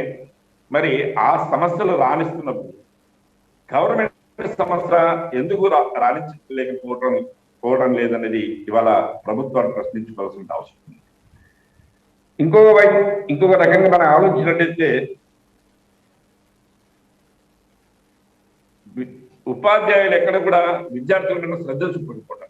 నాకు బాగా గుర్తున్నది, నేను 10th క్లాస్ చదువుతున్నప్పుడు ఒక హిందీ టీచర్ ఉదయం 5 గంటలకు మా ఇంటికి వచ్చి లేపి కూర్చోబెట్టి చదివించేవారు. అది ఒక మా క్లాస్లో ఉన్నటువంటి విద్యార్థులందరూ కూడా పాస్ కావాలి అనేటువంటి ఒక తపనతో, ఒక నిష్ఠతో ఆ రోజుల్లో ఈ ఉపాధ్యాయ వృత్తి చేపట్టారు. ఇవాళ ఎంతమంది ఉన్నారు చెప్పండి నాకు. మిత్రులు, ఇందులో రాజకీయాలు కాకూడదు అని చెప్పేసి నేను కూడా ఆశిస్తున్నాను. విద్యా విధానం అనేది రాజకీయాలకు అతీతంగా ఉండాలి. అయితే ఇవాళ ఏమవుతున్నది, తనకు ట్రాన్స్ఫర్ కావాలి, ఎక్కడైతే పాఠశాలకు పోనక్కర్లేదు అటువంటి సెంటర్స్ ని ఇవాళ ఉపాధ్యాయులు ఎన్నుకుంటున్నారు. దానికోసం రాజకీయ నాయకుడి దగ్గరికి వెళ్తున్నాడు, అయ్యా నాకు ఫలానా సెంటర్ నాకు ఇప్పించండి అనేటువంటి కోరుకోవడం లేదా? రాజకీయ నాయకుడి ముందు ఒక ఉపాధ్యాయుడు వెళ్ళి చేతులు కట్టుకునే పరిస్థితి ఇవాళ ఎవరు తీసుకొచ్చారు? దీన్ని ఎందుకు ఈ వ్యవస్థ ఈ విధంగా దిగజారుతున్నది? కాబట్టి ఇలాంటివి కూడా ఇవాళ ఆలోచించాల్సిన అవసరం ఉన్నదని చెప్పేసి మేము మీ దృష్టికి తీసుకొస్తున్నాను. ఇవాళ కార్పొరేట్ పాఠశాలలు రైట్, అందరికంటే ముందు ప్రశ్నపత్రం వాళ్ళకి లీకేజ్ అవుతున్నది. సరే, నేను నారాయణ అంటనా లేదా చైతన్య అంటనా ఇది కాదు, కానీ గతంలో కూడా కొన్ని సంస్థలు అదే విధమైన చర్యలు చేశాయి కదా. మరి లీకేజ్ కావడానికి కారణం ఏంటి? మీరు ఎవరన్నా సస్పెండ్ చేస్తున్నారా? సస్పెండ్ చేసినప్పటికీ వాడి పరిస్థితి ఏంటి? మళ్ళీ తిరిగి 2 నెలలకి 3 నెలలకి మళ్ళీ ఉద్యోగం సంపాదించారు. కాబట్టి ఇవాళ రాజకీయ వ్యవస్థ యొక్క పూర్తిగా ఈ యొక్క విద్యా విధానంలోకి వస్తున్నదేమో అని చెప్పేసి నాకు చాలా స్పష్టంగా అర్థమవుతున్నది. దయచేసి ఈ చర్చ ఇలా కొనసాగితే దీనివల్ల కొంత పరిణామం విద్యా విధానంలో రాగలిగితే మాత్రం మనం ఆశించాలా, ఆ విధంగానే వస్తుందని చేసి భావిస్తాం. రెండో వైపున రాజకీయ ప్రమేయం పూర్తిగా తగ్గాలి. అదేవిధంగా పెద్దవారన్నట్టుగా కార్పొరేట్ సంస్థలను బ్యాన్ చేస్తూ రెండో వైపున ఏ ప్రభుత్వ ఉద్యోగి కూడా కార్పొరేట్ సంస్థలకి తన యొక్క కుమారులు కానీ పిల్లలు కానీ పంపించేటువంటి వ్యవస్థ లేకుండా చేయగలిగినట్టయితే కొంత మనం ఈ యొక్క విద్యా విధానంలో మార్పులు తీసుకురావాలి. ప్రభుత్వం చేసిన చిన్న తప్పిదం కూడా ఉన్నది. ఇవాళ మాతృభాషను వదిలేసి ఇంగ్లీష్ తీసుకురావడం కొంత అభినందించేమో కానీ ఇంటర్నేషనల్ లెవెల్లో ఇవాళ కార్పొరేట్ సంస్థల్లో కానీ ఇంటర్నేషనల్ లెవెల్లో నా పిల్లలు చాలా చక్కగా రాణిస్తున్నారు. ఇంగ్లీష్ నేర్చుకుంటేనే ఎక్కువ వస్తుంది అనేటువంటి భావన కూడా మన యొక్క ఆలోచన విధానాన్ని మార్చుకోవాల్సిన అవసరం కూడా ఉన్నది. ఇవాళ ఇందాకే ఉదాహరణ చెప్పాను, సరస్వతి విద్యాపీఠంలో చదివిన విద్యార్థులు ఐఏఎస్ అవుతున్నారు, ఐపీఎస్ అవుతున్నారు, అదేవిధంగా డాక్టర్స్ అవుతున్నారు. అయితే మన ఇంగ్లీష్ వస్తూనే ఇలాంటి పోస్టులు వస్తాయి అని చెప్పేసి భావన కూడా మార్చుకోవాలని చెప్పేసి దయచేసి ఈ మాధ్యమం ద్వారా నేను మీ అందరికీ కూడా విజ్ఞప్తి చేస్తున్నాను. సమూలమైనటువంటి మార్పులు అయితే ఇవాళ విద్యా విధానంలో తీసుకురావాలి.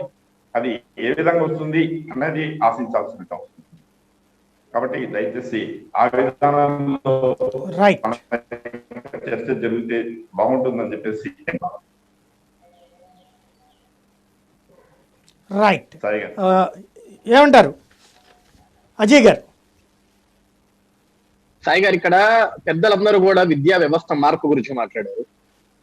నేను దాన్ని ఏకీభవిస్తా సార్. నాకు ఇప్పుడు నేను గతంలో 2007లో నేను నా 10th క్లాస్ పూర్తి చేసే సమయంలో కూడా, నేను చిన్నప్పుడు ప్రైవేట్ స్కూల్స్ లో చదువుకున్నప్పుడు కూడా ప్రతి ఒక్క తల్లిదండ్రులు ఎలా ఆలోచిస్తారంటే అండి, మన గ్రామంలో సర్పంచ్ గారి పిల్లలు, లేకుంటే మన గ్రామ మున్సిపల్ పిల్లలు, లేకుంటే మన గ్రామంలో అధికారులుగా వచ్చే పిల్లలు వాళ్ళందరూ ప్రైవేట్ స్కూల్స్ లో చదివి వాళ్ళేంటో కొంచెం నీట్ గా ఇస్త్రీ బట్టలు వేసుకొని టైల్ కట్టుకొని ఇట్లా షూలు వేసుకొని స్కూల్కి పోతుంటే మన తల్లిదండ్రులకు ఏ విధంగా ఉంటుందంటే, మన పిల్లల్ని కూడా దీంట్లో పంపిస్తే బాగుంటుంది కదా అని ఆ రోజు అప్పులు చేసో మెల్లో ఉన్న తాలిబొట్లమ్మో ప్రైవేట్ స్కూల్స్ లో జాయిన్ చేశారు అందరినీ కూడా. ఈ రోజు సత్యం గారు చెప్పినా, ఇప్పుడు వచ్చిన మన బీజేపీ పెద్దలు చెప్పినా, వీళ్ళందరూ ఏమో అంటున్నారంటే విద్యా వ్యవస్థలో మార్పు కోరుతున్నారు. ఎందుకంటే వీళ్ళందరూ సీనియర్స్ అప్పటి నుంచి వాళ్ళు చూశారు కాబట్టి. ఇప్పుడు నేను కూడా అదే చెప్తున్నాను సార్, విద్యా వ్యవస్థలో మార్పు అంటే ప్రైవేట్ స్కూల్స్ ని కార్పొరేట్ స్కూల్స్ మనం ఏమి కోల్చాల్సిన అవసరం లేదు.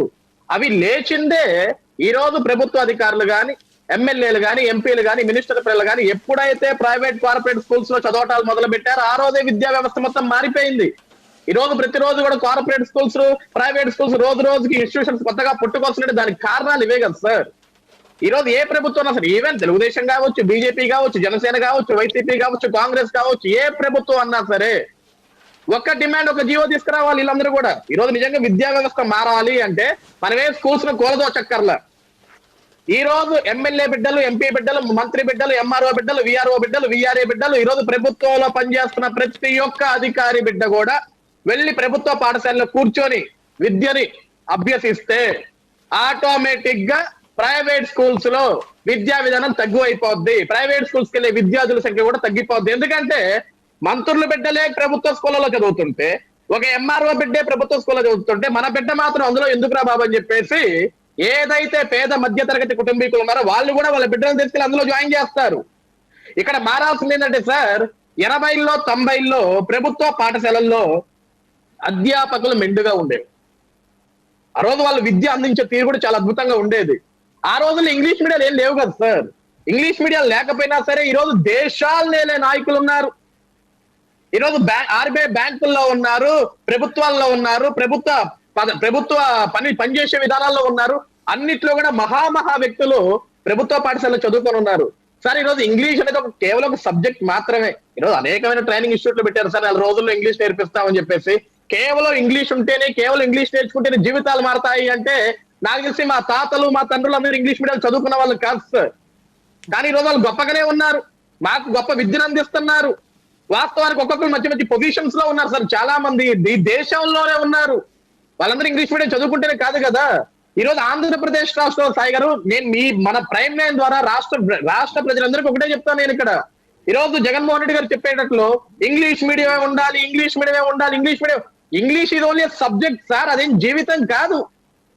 ఈ రోజు అమ్మ అని తెలుగులో పిలిస్తేనే ఆ అమ్మ అనే ఒక ఆ అమృత్వానికి అద్భుతంగా ఉంటుంది, కానీ మమ్మీ మమ్మీ అంటే రాదు కదా సార్, దానికి ఆ ఫీలింగ్ ఉండదు కదా సార్. అమ్మ అనే పదాన్ని అమ్మ అనే పిలవాలి మనం, మమ్మీ అని పిలిస్తే ఎప్పుడు ఆ ఫీలింగ్ రాదు. నాన్న అనే పదం నాన్న అనే పిలవాలి, డాడీ అని పిలిస్తే ఆ ఫీలింగ్ రాదు. అది తెలుగు భాషకున్న సంస్కృతి, తెలుగు భాషకున్న విధానం. ఈ రోజు మన పుట్టుక భాష, మన మాతృభాష వదిలేసేపటికి ఇంగ్లీష్ ఇంగ్లీష్ అని ఇంగ్లీష్ అనక పరుగులు పెడితే ఇంగ్లీష్ ఒక ఉద్యోగం ఇస్తుంది సార్. లేకుంటే ఒక వీసా ఇంటర్వ్యూకి వెళ్తే ఇంగ్లీష్ లో hi madam, good morning, I'm ఫోన్స్ చెప్పుకునేదానికి ఇంగ్లీష్ బాగుంటుంది. కానీ ఇక్కడి నుంచి నువ్వు విమానం ఎక్కి ఫ్లైట్ దిగి అక్కడికి వెళ్ళిన తర్వాత కూడా బయట మన మన రాష్ట్రోడు కనపడితే మన మాతృభాషలోనే మాట్లాడతాం, కానీ హై హౌ ఆర్ యు అని మాట్లాడడం కదా సార్ మనం. ఈరోజు విద్యా వ్యవస్థలో మార్పులు రావాలంటే నిజంగా జగన్మోహన్ రెడ్డి గారు నాడు నేడు ప్రకారం నేను విద్యా వ్యవస్థను మొత్తం మార్చేస్తానంటే జగన్మోహన్ రెడ్డి గారు, నేను ఈరోజు ప్రైమ్ 9 ద్వారా మీకు ఒకటే విజ్ఞప్తి చేస్తున్నారు. విద్యా వ్యవస్థలో మీరు మార్పు తేవాలంటే రంగులు వేయాల్సిన అవసరం లేదు, యుద్ధాలు చేయాల్సిన అవసరం లేదు. ఫస్ట్ డిఎస్సీలు పెట్టండి, అధ్యాపకులు నియామకాలు చేయండి.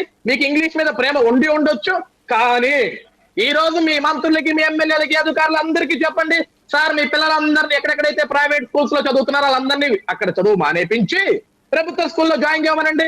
అప్పుడు ఆటోమేటిక్ గా ప్రభుత్వ పాఠశాలలు రంగు రూపం రెండూ మారిపోతాయి సార్. ఈ రోజు మనం కష్టపడి వేల కోట్ల రూపాయలు ఖర్చు పెట్టి రంగులు వేయాల్సిన అవసరం లేదు. వాటికి రంగులు వేస్తేనే విద్యా విధానం మారిపోద్దంటే అది మొత్తం బోటకం. కేవలం రంగులు వేస్తే మారదు సార్ విద్యా వ్యవస్థ. ఎప్పుడు కూడా అధ్యాపకులు కావాలా, అద్భుతమైన విద్యను అందించే అధ్యాపకులు కావాలా. ఈ రోజు పెద్దలు చెప్తున్నారు సార్, ఇందాక మాదిరెడ్డి గారు కూడా ఒక్క మాట చెప్పారు సార్, ఒక్క మాట చెప్తాను. ఈ రోజు ప్రైవేట్ నారాయణ సంస్థలు, పేపర్ లీకేజీలు సార్, ఇవంతా టైం వేస్ట్ మ్యాటర్ సార్. ఇప్పుడు కూడా ఈ రోజు ప్రభుత్వం మీది, ప్రభుత్వ అధికారులు ఉన్నప్పుడు ఒక ప్రశ్నాపత్రం లీక్ అవుతుంది, ప్రభుత్వం ముద్దు నిద్రపోతుందా? ఏం చేస్తుంది ప్రభుత్వం? ప్రశ్నాపత్రాలు ఎక్కడి నుంచి వస్తాయి? నారాయణ తయారు చేసి ఇచ్చి, లేకపోతే చైతన్య కాలేజీ తయారు చేసి ఇస్తున్నాయి ప్రశ్నాపత్రాలు? ప్రభుత్వాల నుంచి వస్తున్నాయి. అవి ఎక్కడి నుంచి బయటకు వస్తున్నాయి? అది కాదా? అజయ్ గారు ఇక్కడే డైవర్ట్ అయిపోయేది. అక్కడే మనం అక్కడ చేసుకొచ్చింది ఇదివరకటి రోజుల్లో ఇందాక ఆయన చెప్పినట్టుగా ప్రింటింగ్ ప్రెస్ల దగ్గర తెచ్చేవాళ్ళు, ఇవాళ అందులో ఉన్న టీచర్ల ద్వారా తెచ్చారు, వాళ్ళని కూడా బొక్కలో దోశారు. ఇక్కడ సమస్య ఏంటంటే మనం ఒకళ్ళని కాపాడక్కర్లేదు కదా. ఇప్పుడు నారాయణ వాళ్ళని కాపాడితే మనకేమైనా ఒరుగుతుందా? ఇప్పుడు మీరు అన్నారు తెలుగు మీడియం అద్భుతమని, నారాయణ చైతన్యలో తెలుగు మీడియం ఎందుకని పెట్టట్లేదండి? ఒక్క మాట, నారాయణ చైతన్యలో ఎందుకు తెలుగు మీడియం ఉండదు? ఓన్లీ ఇంగ్లీష్ మీడియం ఎందుకు ఉంటుంది? మరి అట్లా ఓన్లీ ఇంగ్లీష్ మీడియం పెట్టే కార్పొరేట్ విద్యా సంస్థలు ఎందుకు బ్యాన్ చేయలేకపోయాం మనం? నెంబర్ 1. రెండవది, మీరు ఇప్పుడు ఇందాక ఒక పాయింట్ అన్నారు, ఇది ఇవాళ ఫెయిల్యూర్. ఒక్క నిమిషం వినండి. 71 పాఠశాలల్లో ఫెయిల్ అయ్యారు అన్నట్టు, 38 అందులో ప్రైవేటీ ఉన్నాయి, 17 ఎయిడెడ్ స్కూళ్ళు ఉన్నాయి. మరి అందులో టీచర్లు ఉన్నారు కదా, మీరు చెప్పినటువంటి లెక్క ప్రకారం ఎందుకు ఫెయిల్ అయ్యారు అక్కడ వాళ్ళు? ఇప్పుడు నేను చెప్పేది అదే సార్. ఇక్కడ విషయం అవుతుందంటే ప్రభుత్వం ఒక పెద్ద డ్రామాని క్రియేట్ చేసింది సార్. ఇక్కడ వీళ్ళు ఏమన్నారంటే, మేము నిజాయితీగా కండక్ట్ చేశాం కాబట్టి 4 లక్షల మంది విద్యార్థులు పాస్ అయ్యారు, 2 లక్షల మంది విద్యార్థులు ఫెయిల్ అయ్యారు అంటున్నారు. అది అసలు కంప్లీట్ ఫాల్స్ స్టేట్మెంట్. ఈ రోజు ప్రభుత్వం కావాల్సిన విద్యార్థుల్ని ఫెయిల్ చేసింది సార్. ఇది మీరు ఒక్క మాట వినండి. ఇక్కడ అంటే నేను అనేది రియల్ గా మాట్లాడదాం. మనం ఆవేశపూరితంగా మాట్లాడితే క్యాజువల్గా ఉంటుంది అనుకుంటే మాట్లాడుకుందాం. ఇప్పుడు సంస్కృతం సబ్జెక్ట్ ఉందండి, 100కి 100 మార్కులు వేస్తున్నారు. ఇవాళ ఈనాడు జ్యోతినే రాసినాయి, సోషల్కి కూడా 100కి 90 మార్కులు వేశారట, 100కి 100 వేశారట ఇంగ్లీష్లోనూ తెలుగులో కూడా. అంటే ఓ పక్కన అంత మార్కులు వేసినా కూడా ఫెయిల్ అయ్యారు. ఇక్కడ 100కి 100 మార్కులు వేస్తున్నారు. అట్లా ఉంటుంది అసలు 100కి 100 మార్కులు అనేటువంటిది? అంటే ఇప్పుడు ఈ 2 లక్షల మందికి కూడా అట్లాగా 100కి 100 వెయ్యలేదు. లేకపోతే నిన్న వాళ్ళు మాట్లాడిన, మీరు ఇందాక అన్నారు కొన్ని చోట్ల చెప్పారు, కొన్ని మంది అయితే మేము రోజు స్కూల్కి వెళ్తున్నాగా 4 మార్కులు వేస్తే తప్పేంటంట అని అడిగిన వాళ్ళు కూడా ఉన్నారు. అది అపరిపక్వత అందామా, లేదంటే కనుక ఎడ్యుకేషన్ మనం రాజకీయాల కోసం 100% తెద్దాం, 94% తెద్దామని ట్యూటర్లతో దిద్దిచ్చి పేపర్లో మార్కులను అక్కడ రాసిన లైన్లని బట్టేసి మార్కులు వేయించేటువంటి కాన్సెప్టుల వైపుకి తీసుకువెళ్తే అభివృద్ధి ఏమన్నా జరుగుతుందా? ఆ కోణంలో రాజకీయ నిర్ణయం తీసుకుంటాం బెటరా? సాయి గారు ఒకటి చెప్తాను సార్, ఇక్కడ ట్యూటర్లతో కరెక్షన్ చేయించామంటున్నాం, లేకుంటే 100కి 100 మార్కులు వస్తేనే పాస్ అయినట్లా, లేకుంటే 94% వస్తేనే, అంటే అదేంటి మనం ఏదో కావాల్సుకొని పాస్ చేసినట్టు అంటున్నాం. ఇప్పుడు నేను కరెక్షన్ చేసిన అధ్యాపకులు ఎప్పుడు తప్పించనండి, ఇక్కడ తప్పు భావించను సార్. ఇప్పుడు 2 లక్షల మంది విద్యార్థులు ఫెయిల్యూర్స్ అయ్యారు కదా సార్, వీళ్ళకి రీకౌంటింగ్, రీవాల్యుయేషన్, సప్లిమెంటరీ పెట్టే ముందు ఈ 2 లక్షల పేపర్లు ఒక్కసారి బయటికి తెప్పండి సార్. ప్రైమ్ 9 ద్వారా మీరు డిమాండ్ చేయండి ప్రభుత్వాన్ని. ఈ 2 లక్షల విద్యార్థులు ఇస్తారా ఎవరైతే ఇంతకుముందు failures ఎప్పుడన్నా పెడుతున్నారో, మీ హయాంలో పోనీ తెలుగుదేశం హయాంలో తప్పినటువంటి వాళ్ళు ఉన్నారు, వాళ్ళకి అప్పుడు ఎప్పుడైనా ఇచ్చారా అట్లా పేపర్లన్నీ చేతులకి ఇచ్చారా? నేను అదే చెప్తున్నాను సార్, తెలుగుదేశం పార్టీ హయాంలో తప్పినటువంటి స్టూడెంట్స్ అంటున్నారు మీరు. ఎంత వరస్ట్ ఎవరు తప్పలేదు సార్. పోనీ ఒక ఎంత పాయింట్ చెప్పండి, వ్యతిరేకత దాంట్లో మీరు రాలేదు చెప్పిన సార్. రాజకీయ కోణమే చెప్పుకున్నాం. ఇప్పుడు ఇవాళ వాళ్ళని నేను రాజకీయ తప్పిస్తే కోణం ప్రభుత్వానికి చెప్పేసి ఏం ఒరుగుతుంది అంటారు? నేను వాళ్ళని ఇప్పుడు తప్పిస్తే ప్రభుత్వానికి జగన్ కి ఏం ఏమనలేదు సార్. ఒరుగుతుంది? ఈ రోజు జగన్మోహన్ రెడ్డి గారి ప్రభుత్వానికి ఒరిగేది ఏంటంటే సార్, ఒక పక్క పథకాలు ఇవ్వాలా, అమ్మఒడి ఇవ్వాలా, ఆవడి ఇవ్వాలా, ఈవడి ఇవ్వాలా, లేకుంటే స్కూల్ 10వ తరగతి పిల్లలు పోతే వాళ్ళకి డ్రెస్సులు ఇవ్వాలా, బ్యాగులు ఇవ్వాలి, ఇదంతా ఖర్చు ఎవడు ఇవ్వాలా? డబ్బులు ఏడన్నా ఇచ్చేదానికి? ఇస్తున్నారు కదా డబ్బులు, ఎప్పుడు ఆపారు ఇప్పుడు దాంట్లో? అధ్యాపకులకు జీతాలు ఇచ్చేదానికి డబ్బులు లేవు మాకు. ఇక ఎన్నిసార్లు ఇస్తాడు సార్ ఈ అది డబ్బులు కాదు, అన్ని? దానికి ఇచ్చే దీనికి ఏమన్నా పరిస్థితి ఉందా లేదు. Common sense? ఒక్క మాట, సార్. ఇప్పుడు వీళ్ళు రేపు పొద్దున ఒక్క మాట సార్, ఇప్పుడు వాళ్ళకి ఇస్తేనే కదా ఇక్కడ దాకా వచ్చింది. ఇచ్చారు కదా, ఇప్పుడు అదేదో ముందు ఇప్పుడు ఇవ్వకుండా ఇవ్వకుండా ఆపితే అంటే ఓ పద్ధతి ఇప్పుడు ఉంటుంది. కుట్ర ఇదే కదా డబ్బులు సార్. ఇచ్చేసిన ఇప్పుడు తర్వాత స్టార్ట్ వాడు తప్పితే ఏం స్టార్టింగ్ ఒరుగుతుంది అప్పులు వీళ్ళకి? పుట్టాయి. సాయి గారు స్టార్టింగ్ లో అప్పులు పుట్టాయి, ఇచ్చాడు, పబ్లిసిటీ చేశాడు. తల్లిదండ్రులందరూ కూడా పేద బడుగు బలహీన వర్గాల వాళ్ళందరూ కూడా పేద మధ్య తరగతి కుటుంబీకులు కూడా ఏమనుకున్నారు, అయా జగన్మోహన్ రెడ్డి గారు వచ్చారు, మాకు 15,000 ఇస్తున్నాడు, 15,000 1000 రూపాయలు కట్ చేశాడు, మళ్ళీ ఇప్పుడు ఇంకో 1000 రూపాయలు కట్ చేసి 13,000 ఇస్తున్నాడు. సరే ఎంత అన్నాయమని అప్పులు పుట్టే ఇచ్చాడు. ఇప్పుడు పుట్టట్లా ఇచ్చే పరిస్థితి లేదు. ఇప్పుడు సగానికి సగం కోతేస్తే అయిపోతుంది కదా సార్. ఇప్పుడు 2 లక్షల మంది విద్యార్థులు ఫెయిల్యూర్ చేశాం మనం. ఫెయిల్యూర్ చేసినప్పుడు రేపు అందుకని తప్పించారంటారు. 100% సార్. ఇది కంపల్సరీ ప్రభుత్వం ఫెయిల్ చేసింది. ప్రతి ఒక్క విద్యార్థిని జగన్మోహన్ రెడ్డి గారు ఫెయిల్ చేశారు వాస్తవానికి. జగన్మోహన్ రెడ్డి గారు ఫెయిల్ చేశారు వాస్తవానికి. ఈ రోజు Right. రాజకీయాలు విద్యార్థుల మీద రుద్దుతుంది Right. జగన్మోహన్ రెడ్డి ఇంతకు ముందు గారు. తప్పినటువంటి వాళ్ళు రాజకీయాలు అడ్డం పెట్టి ఈ రోజు మన హయాంలో విద్యార్థుల తప్పిన వాళ్ళని జీవితాలు చంద్రబాబు గారు జగన్మోహన్ రెడ్డి తప్పించినట్ట? ఒక్క మాట మనం ఇట్లాంటి పథకాలు ఏమీ పెట్టలేదు కదా, అప్పట్లో మన హయాంలో తప్పినటువంటి వాళ్ళందరినీ చంద్రబాబు గారు తప్పించినట్ట? సార్ ఇప్పుడు నేను అదే అన్నాను, తెలుగుదేశం పార్టీ హయాంలో ఎప్పుడు కూడా 60% పడిపోయిన ఉత్తీర్ణత ఎక్కడా లేదండి. చంద్రబాబు నాయుడు గారి హయాంలో అక్షరాస్యత పెరిగింది. అదే పోనీ 70%, 80% అయ్యారు, మిగతా 20% మంది తప్పారు కదా, వాళ్ళందరినీ ఆ రోజున ఎందుకు తప్పించినట్టు? అజయ్ ఫెయిల్ అవ్వాలా? ఆ రోజు విద్యా విధానం ఒక్క నిమిషం చెప్పనండి చంద్రబాబు నాయుడు గారు కేవలం రంగుల చెప్పనండి మీద మాదిరెడ్డి గారు, ఆయన చెప్పనియండి, దృష్టి ఆయన చెప్పనియండి, సమాచారం పూర్తిగా రానియండి, చెప్పనియండి ఆయన్ని. రైట్ రైట్, అలాగే అది ఒక్క మాట నేను అడిగేది ఇక్కడ, తప్పారు అప్పుడు తప్పిన వాళ్ళని ఎందుకు తప్పించారు అంటున్నా. పోని 100కి 100 అందరికి వేసి పడేస్తే గొడవే ఉంది, అసలు ఇక పాస్ చేసి పడేస్తే అయిపోతుంది కదా, అప్పుడు ఎందుకు తప్పించినట్టు? పోనీ చదువుకున్న విలువ ఏంటి సార్? 100కి 100 ఎత్తింగా చదువుకున్న విలువ ఏంటి? ఈ రోజు మరి ఇంకేంటి ఇప్పుడేంటి మరి ఇప్పుడు ఎట్లా విలువ వచ్చింది? అప్పుడు మరి ఎట్లా వచ్చినాయి 100కి 100? సోషల్లో 100కి 100, సంస్కృతంలో 100కి 100 ఎట్లా వచ్చినాయి మరి ఎట్లాగా? 70% అప్పుడు ఎందుకు వచ్చినాయి అంటున్నా 100కి 100 అట్లాగా? Sir దిద్దుకునేదేంటి sir? 100కి 100 అందరికి ఎట్లా వేస్తాం మనం? ఈ రోజు వాళ్ళు వేస్తున్నారు 100కి 100. ఏ విధంగా పడ్డాయి సార్ 100కి 100? వేసాం కదా, 100కి 100 పడతాయా? వేసాం కదా సార్ మనం. గతంలో మరి ఎట్లా వేసారని అడుగుతున్నా నేను. ఇంతకు ముందు వచ్చినాయి ఎట్లాగే కదా, సార్ మనం మంత్రి బొత్స సత్యనారాయణ గారు ఎట్లా వచ్చినాయి? ముఖ్యమంత్రి గారు అడగాలి సార్. తెలుగుదేశం హయాంలో సార్ అనేది వీళ్ళు అసలు పరీక్ష పెట్టిందే ఈ ఏడాది. వీళ్ళు ఈ ఏడాదే పరీక్ష పెట్టారు. ఇప్పుడు వీళ్ళది లోపం ఖచ్చితంగా మీరు అడగడంలో మీకు హక్కు ఉంది. కానీ గత 5 ఏళ్లలో 100కి 100 సంస్కృతంలో ఎలా వేశారు? ఎందుకు వేశారు? అయినా కూడా తప్పారు. ఎందుకు తప్పారు? సంస్కృతంలో ఎక్కడా కనపడలేదు. ఎక్కడ ఒక్కడికో ఇద్దరికో స్టూడెంట్స్ ఉంటుందేమో గానీ ఈ రోజు మాదిరి 100కి 100 మందికి ఉండదు సార్. చైతన్య నారాయణలో చదివిన వాళ్ళకే వచ్చిన మాస్టారు. చైతన్య నారాయణలో చదివిన వాళ్ళకే, చైనాలో చదివిన వాళ్ళకే వచ్చినాయి 100కి 100. మాట్లాడితే శ్రీ చైతన్య నారాయణ అంటున్నారు సార్. అడ్వర్టైజ్మెంట్ ఇచ్చారు వాళ్ళు 100కి 100 అని. రాష్ట్రంలో అనేక మంది ఈవెన్ ముఖ్యమంత్రి గారు గవర్నమెంట్ స్కూళ్ళలో చదివిన వాళ్ళకి ఎవరికి రావాలి 100కి 100? విద్యను అభ్యసించిన వాళ్ళే. మీరు మాట్లాడితే కరెక్ట్ అండి, అవును అవును, అదే అంటున్నా. మన దౌర్భాగ్యం అదే కదా, మన దౌర్భాగ్యం అదే, మన దౌర్భాగ్యం అదే అంటున్నా. వాటిల్లో చదివినటువంటి వాళ్ళకే 100కి 100 సంస్కృతంలో కూడా వస్తున్నాయి. ఎందుకని? వాటిట్లో చదివిన వాళ్ళకి 100కి 100 సంస్కృతంలో కూడా వస్తున్నాయి. ఎందుకని అని అడుగుతున్నా నేను. సోషల్లో 100కి 100 ఎలా వస్తున్నాయి?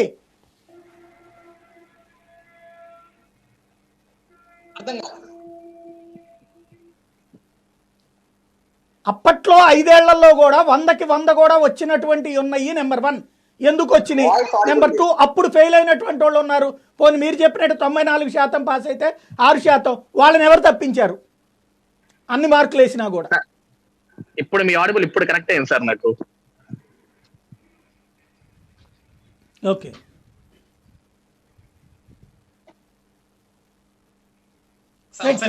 ఎందుకని లోపం ఎక్కడ ఉందంటారు? ఇప్పుడు అంటే మీరు అనేది అమ్మ ఒడి కోసం ఇచ్చేసారంటారు, అంతేనా?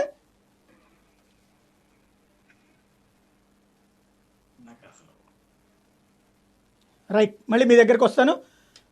మాదిరెడ్డి గారు. నమస్కారం సాయి గారు. ఇక్కడ అజయ్ యువకుడు కాస్త మరి పెద్దలు, భారతీయ జనతా పార్టీ పెద్దలు అట్లాగే అందే సత్యం గారు చెప్పిన దాన్ని నేను బాగా రిసీవ్ చేసుకున్నాను, వాళ్ళు గౌరవిస్తున్నాను అన్నాడు. సరే, వైసీపీ వాళ్ళంటే ఆయన ఎటు గౌరవించడం తీసేయండి, నన్ను టీచర్ గా కాకుండా వైసీపీ ప్రతినిధిగానే అతను చూస్తాడు, వాళ్ళకి సహజంగా మేమంటే ద్వేషం ఉంటుంది. నేనేమంటున్నానంటే ఇప్పుడు ఈ సంస్కరణలకు అంజా సత్యం గారు చెప్పినటువంటి రాజకీయ ప్రమేయం ఉండాల్సిందే, రాజకీయ విల్లింగ్ ఉండాల్సిందే, రాజకీయ ప్రమేయం ఉండి సంస్కరణలకి ముందుకు రావాల్సిందే అనే దాంతో నేను 100% ఏకీభవిస్తున్నాను. ఆ విధంగా కార్పొరేట్ వ్యవస్థ మీద కార్పొరేట్ వ్యవస్థను రూపుమాపి ప్రభుత్వ పాఠశాలను బలోపేతం చేయాలి అని చెప్పేసి జగన్మోహన్ రెడ్డి గారు కంకణం కట్టుకొని ముందుకు వెళుతున్నారు. ముందుకు వెళుతున్నటువంటి ప్రక్రియలో మరి ఇప్పటిదాకా ఉపన్యాసాలు ఇచ్చి విద్యా వ్యవస్థ పాడైపోతుంది అనేటువంటి వాళ్ళు, ఆ ప్రయత్నంలో తెలుగుదేశం పార్టీ వాళ్ళు కూడా మరి ప్రభుత్వాన్ని విద్యా వ్యవస్థ బలోపేతం కోసం సమర్థిస్తారా? అదేవిధంగా ఇంగ్లీష్ మీడియం, జగన్మోహన్ రెడ్డి గారు ఇంగ్లీష్ మీడియం ఆయన ఇంగ్లీష్ మీడియం పూర్తిగా ప్రమోట్ చేయాల, తెలుగు ఒక సబ్జెక్ట్ గా ఉంటుంది. అదే విధంగా ప్రతి పాఠశాలలో కూడా ఆప్షనల్ గా తెలుగు మీడియాన్ని కూడా ఉంచారు. ఇంగ్లీష్ మీడియం కావాలన్న వాళ్ళు ఇంగ్లీష్ మీడియం తీసుకోమన్నారు. ఇంగ్లీష్ మీడియం పేదవాడికి బడుగువాడికి కూడా అందుబాటులోకి వచ్చే విధంగా ఆయన చేశాడు. సరే, ఇంగ్లీష్ మీడియం గురించి ఇంత బాధపడిపోతూ తెలుగుకి ఈ రాష్ట్రంలో అన్యాయం జరిగిపోతుందని బీజేపీ ప్రతినిధి అన్నారు, అజయ్ గారు అన్నారు. మరి వాళ్ళు నారాయణ గారిని డైవర్ట్ అయిపోతారండి, మీతో వచ్చిన గొడవ అదే. నేనే డైవర్ట్ మీతో వచ్చిన బాధ ఏంటంటే అసలు టాపిక్ మీద డైవర్ట్ అయిపోతుంటారు. ఇప్పుడు ఆయన చెప్పింది అమ్మ ఒడి పథకం గురించి, డబ్బులు కోతకి సంబంధించి అని చెప్తున్నారు. ఒక్క మాట, ఆయన చెప్తున్నటువంటిది అజయ్ గారిది. మిగతా ఈ సంస్కరణలు మీరు చెప్పారు, ఎవరి దోవన వాళ్ళు చెప్తారు. అజయ్ గారు చెప్తున్నటువంటి ప్రధానమైనటువంటి అంశం ఏంటంటే మీరు డబ్బులు అప్పులు రావట్లేదు కాబట్టి తగ్గించుకోవడం కోసం కావాలని తప్పించారు అని. ఏమంటారు దానికి? దానికి హాస్యాస్పదం అంటాను నేను, దాన్ని హాస్యాస్పదం అంటాను. నేనేమంటున్నానంటే ఈ కార్పొరేట్ కాలేజీల్లో చైతన్య నారాయణలో చైనాలో ఇంగ్లీష్ మీడియం ఎత్తేయించి తెలుగు మీడియం పెట్టించడానికి తెలుగుదేశం ఏమన్నా పోరాటం చేస్తుందా? తెలుగుదేశం పార్టీ పోరాటం చేస్తుందా? ఒక్కరికి కూడా మేము అమ్మఒడి జరగదు, అమ్మఒడి ఖచ్చితంగా అమ్మఒడి అందరు ఏ మేరకు అయితే ఖచ్చితంగా ఇస్తాము. ఒక్క మాట మీరు ప్రశ్నించండి, ఆగదు. ఒక్క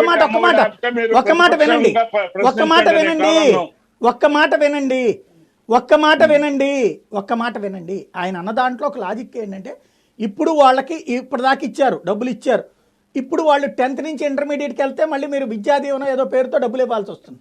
కాబట్టి ఓ 2 లక్షల మందిని తప్పిచ్చేస్తే కనుక ఆ డబ్బులు తగ్గించుకోవడం కోసం ఈ పని చేశారంటున్నారు ఆయన. సార్, ఇప్పుడు సప్లిమెంటరీ కాకుండా ఇన్స్టెంట్ ఎగ్జామ్ జూలై 6వ తేదీనే ఇన్స్టెంట్ ఎగ్జామ్ పెట్టి మరి వాళ్ళకి మళ్ళీ ఏది క్లాసులకు రండి అని ఉపాధ్యాయుల్ని కూడా ప్రేరేపించి ఉపాధ్యాయులందరికీ కూడా ఆదేశాలు జారీ చేసి వెంటనే క్లాసులకు హాజరు కమ్మని, అకాడమిక్ ఇయర్ మీకు వేస్ట్ కాకుండా చేద్దాము. అదే విధంగా ఏదైతే కంపార్ట్మెంటల్ అనేది ఉంటుందో, స్టార్ మార్క్ ఉంటుందో, ఆ స్టార్ మార్క్ కూడా లేకుండా చేద్దాము. అందరూ కూడా ఈ విద్యా సంవత్సరంలో ముందుకు వెళ్లే విధంగా చేద్దాం. కాకపోతే మీరు కష్టపడి చదివి మీ విద్యా ప్రమాణాలను మెరుగుపరుచుకోండి అని చెప్పటం అమ్మఒడి ఎగ్గొట్టటమా? మాట్లాడే వాదానికి అర్థం ఉండాలండి. మేము ఎగ్గొట్టే వాళ్ళమైతే, ఎగ్గొట్టాల్సిన అవసరం మాకుంటే మేము ఎందుకు ఇన్స్టెంట్ ఎగ్జామ్ కండక్ట్ చేస్తామండి? సప్లిమెంటరీ కాకుండా ఇన్స్టెంట్ ఎగ్జామ్ కండక్ట్ చేసి విద్యార్థి యొక్క విద్యా సంవత్సరం వృధా కాకుండా ఎందుకు ప్రయత్నం చేస్తామండి? విద్యా సంవత్సరం వృధా కాకుండా వాడు Right, జాయిన్ right. అయిన తర్వాత వాడికి విద్యాదీవెన ఇవ్వాల్సిన అవసరం మాకు లేదా? విద్యార్థుల్లో స్టాండర్డ్స్ పెంచడం కోసం విప్లవాత్మకమైనటువంటి మార్పులు చేస్తున్నాం తప్ప ఎస్కేపింగ్ అయ్యేటటువంటి ప్రభుత్వం వైఎస్ఆర్సీపీ ప్రభుత్వం కాదు. ఇంకా ఆరోపణలు చేయాలంటే రైట్ రైట్ మళ్ళీ మీ దగ్గరకు వస్తానని ఒక్క నిమిషం, మిగతా వాళ్ళతో ఒకసారి మాట్లాడినిచ్చి మళ్ళీ మీ దగ్గరకు వస్తాను. రైట్ రైట్ కపిలేశ్వరయ్య గారు. సార్, ఇప్పుడు మాదిరెడ్డి గారు మాట్లాడిన దాంట్లో నేనేమంటానంటే అమ్మఒడికి ఫెయిల్యూర్స్ కి సంబంధం లేదు సార్.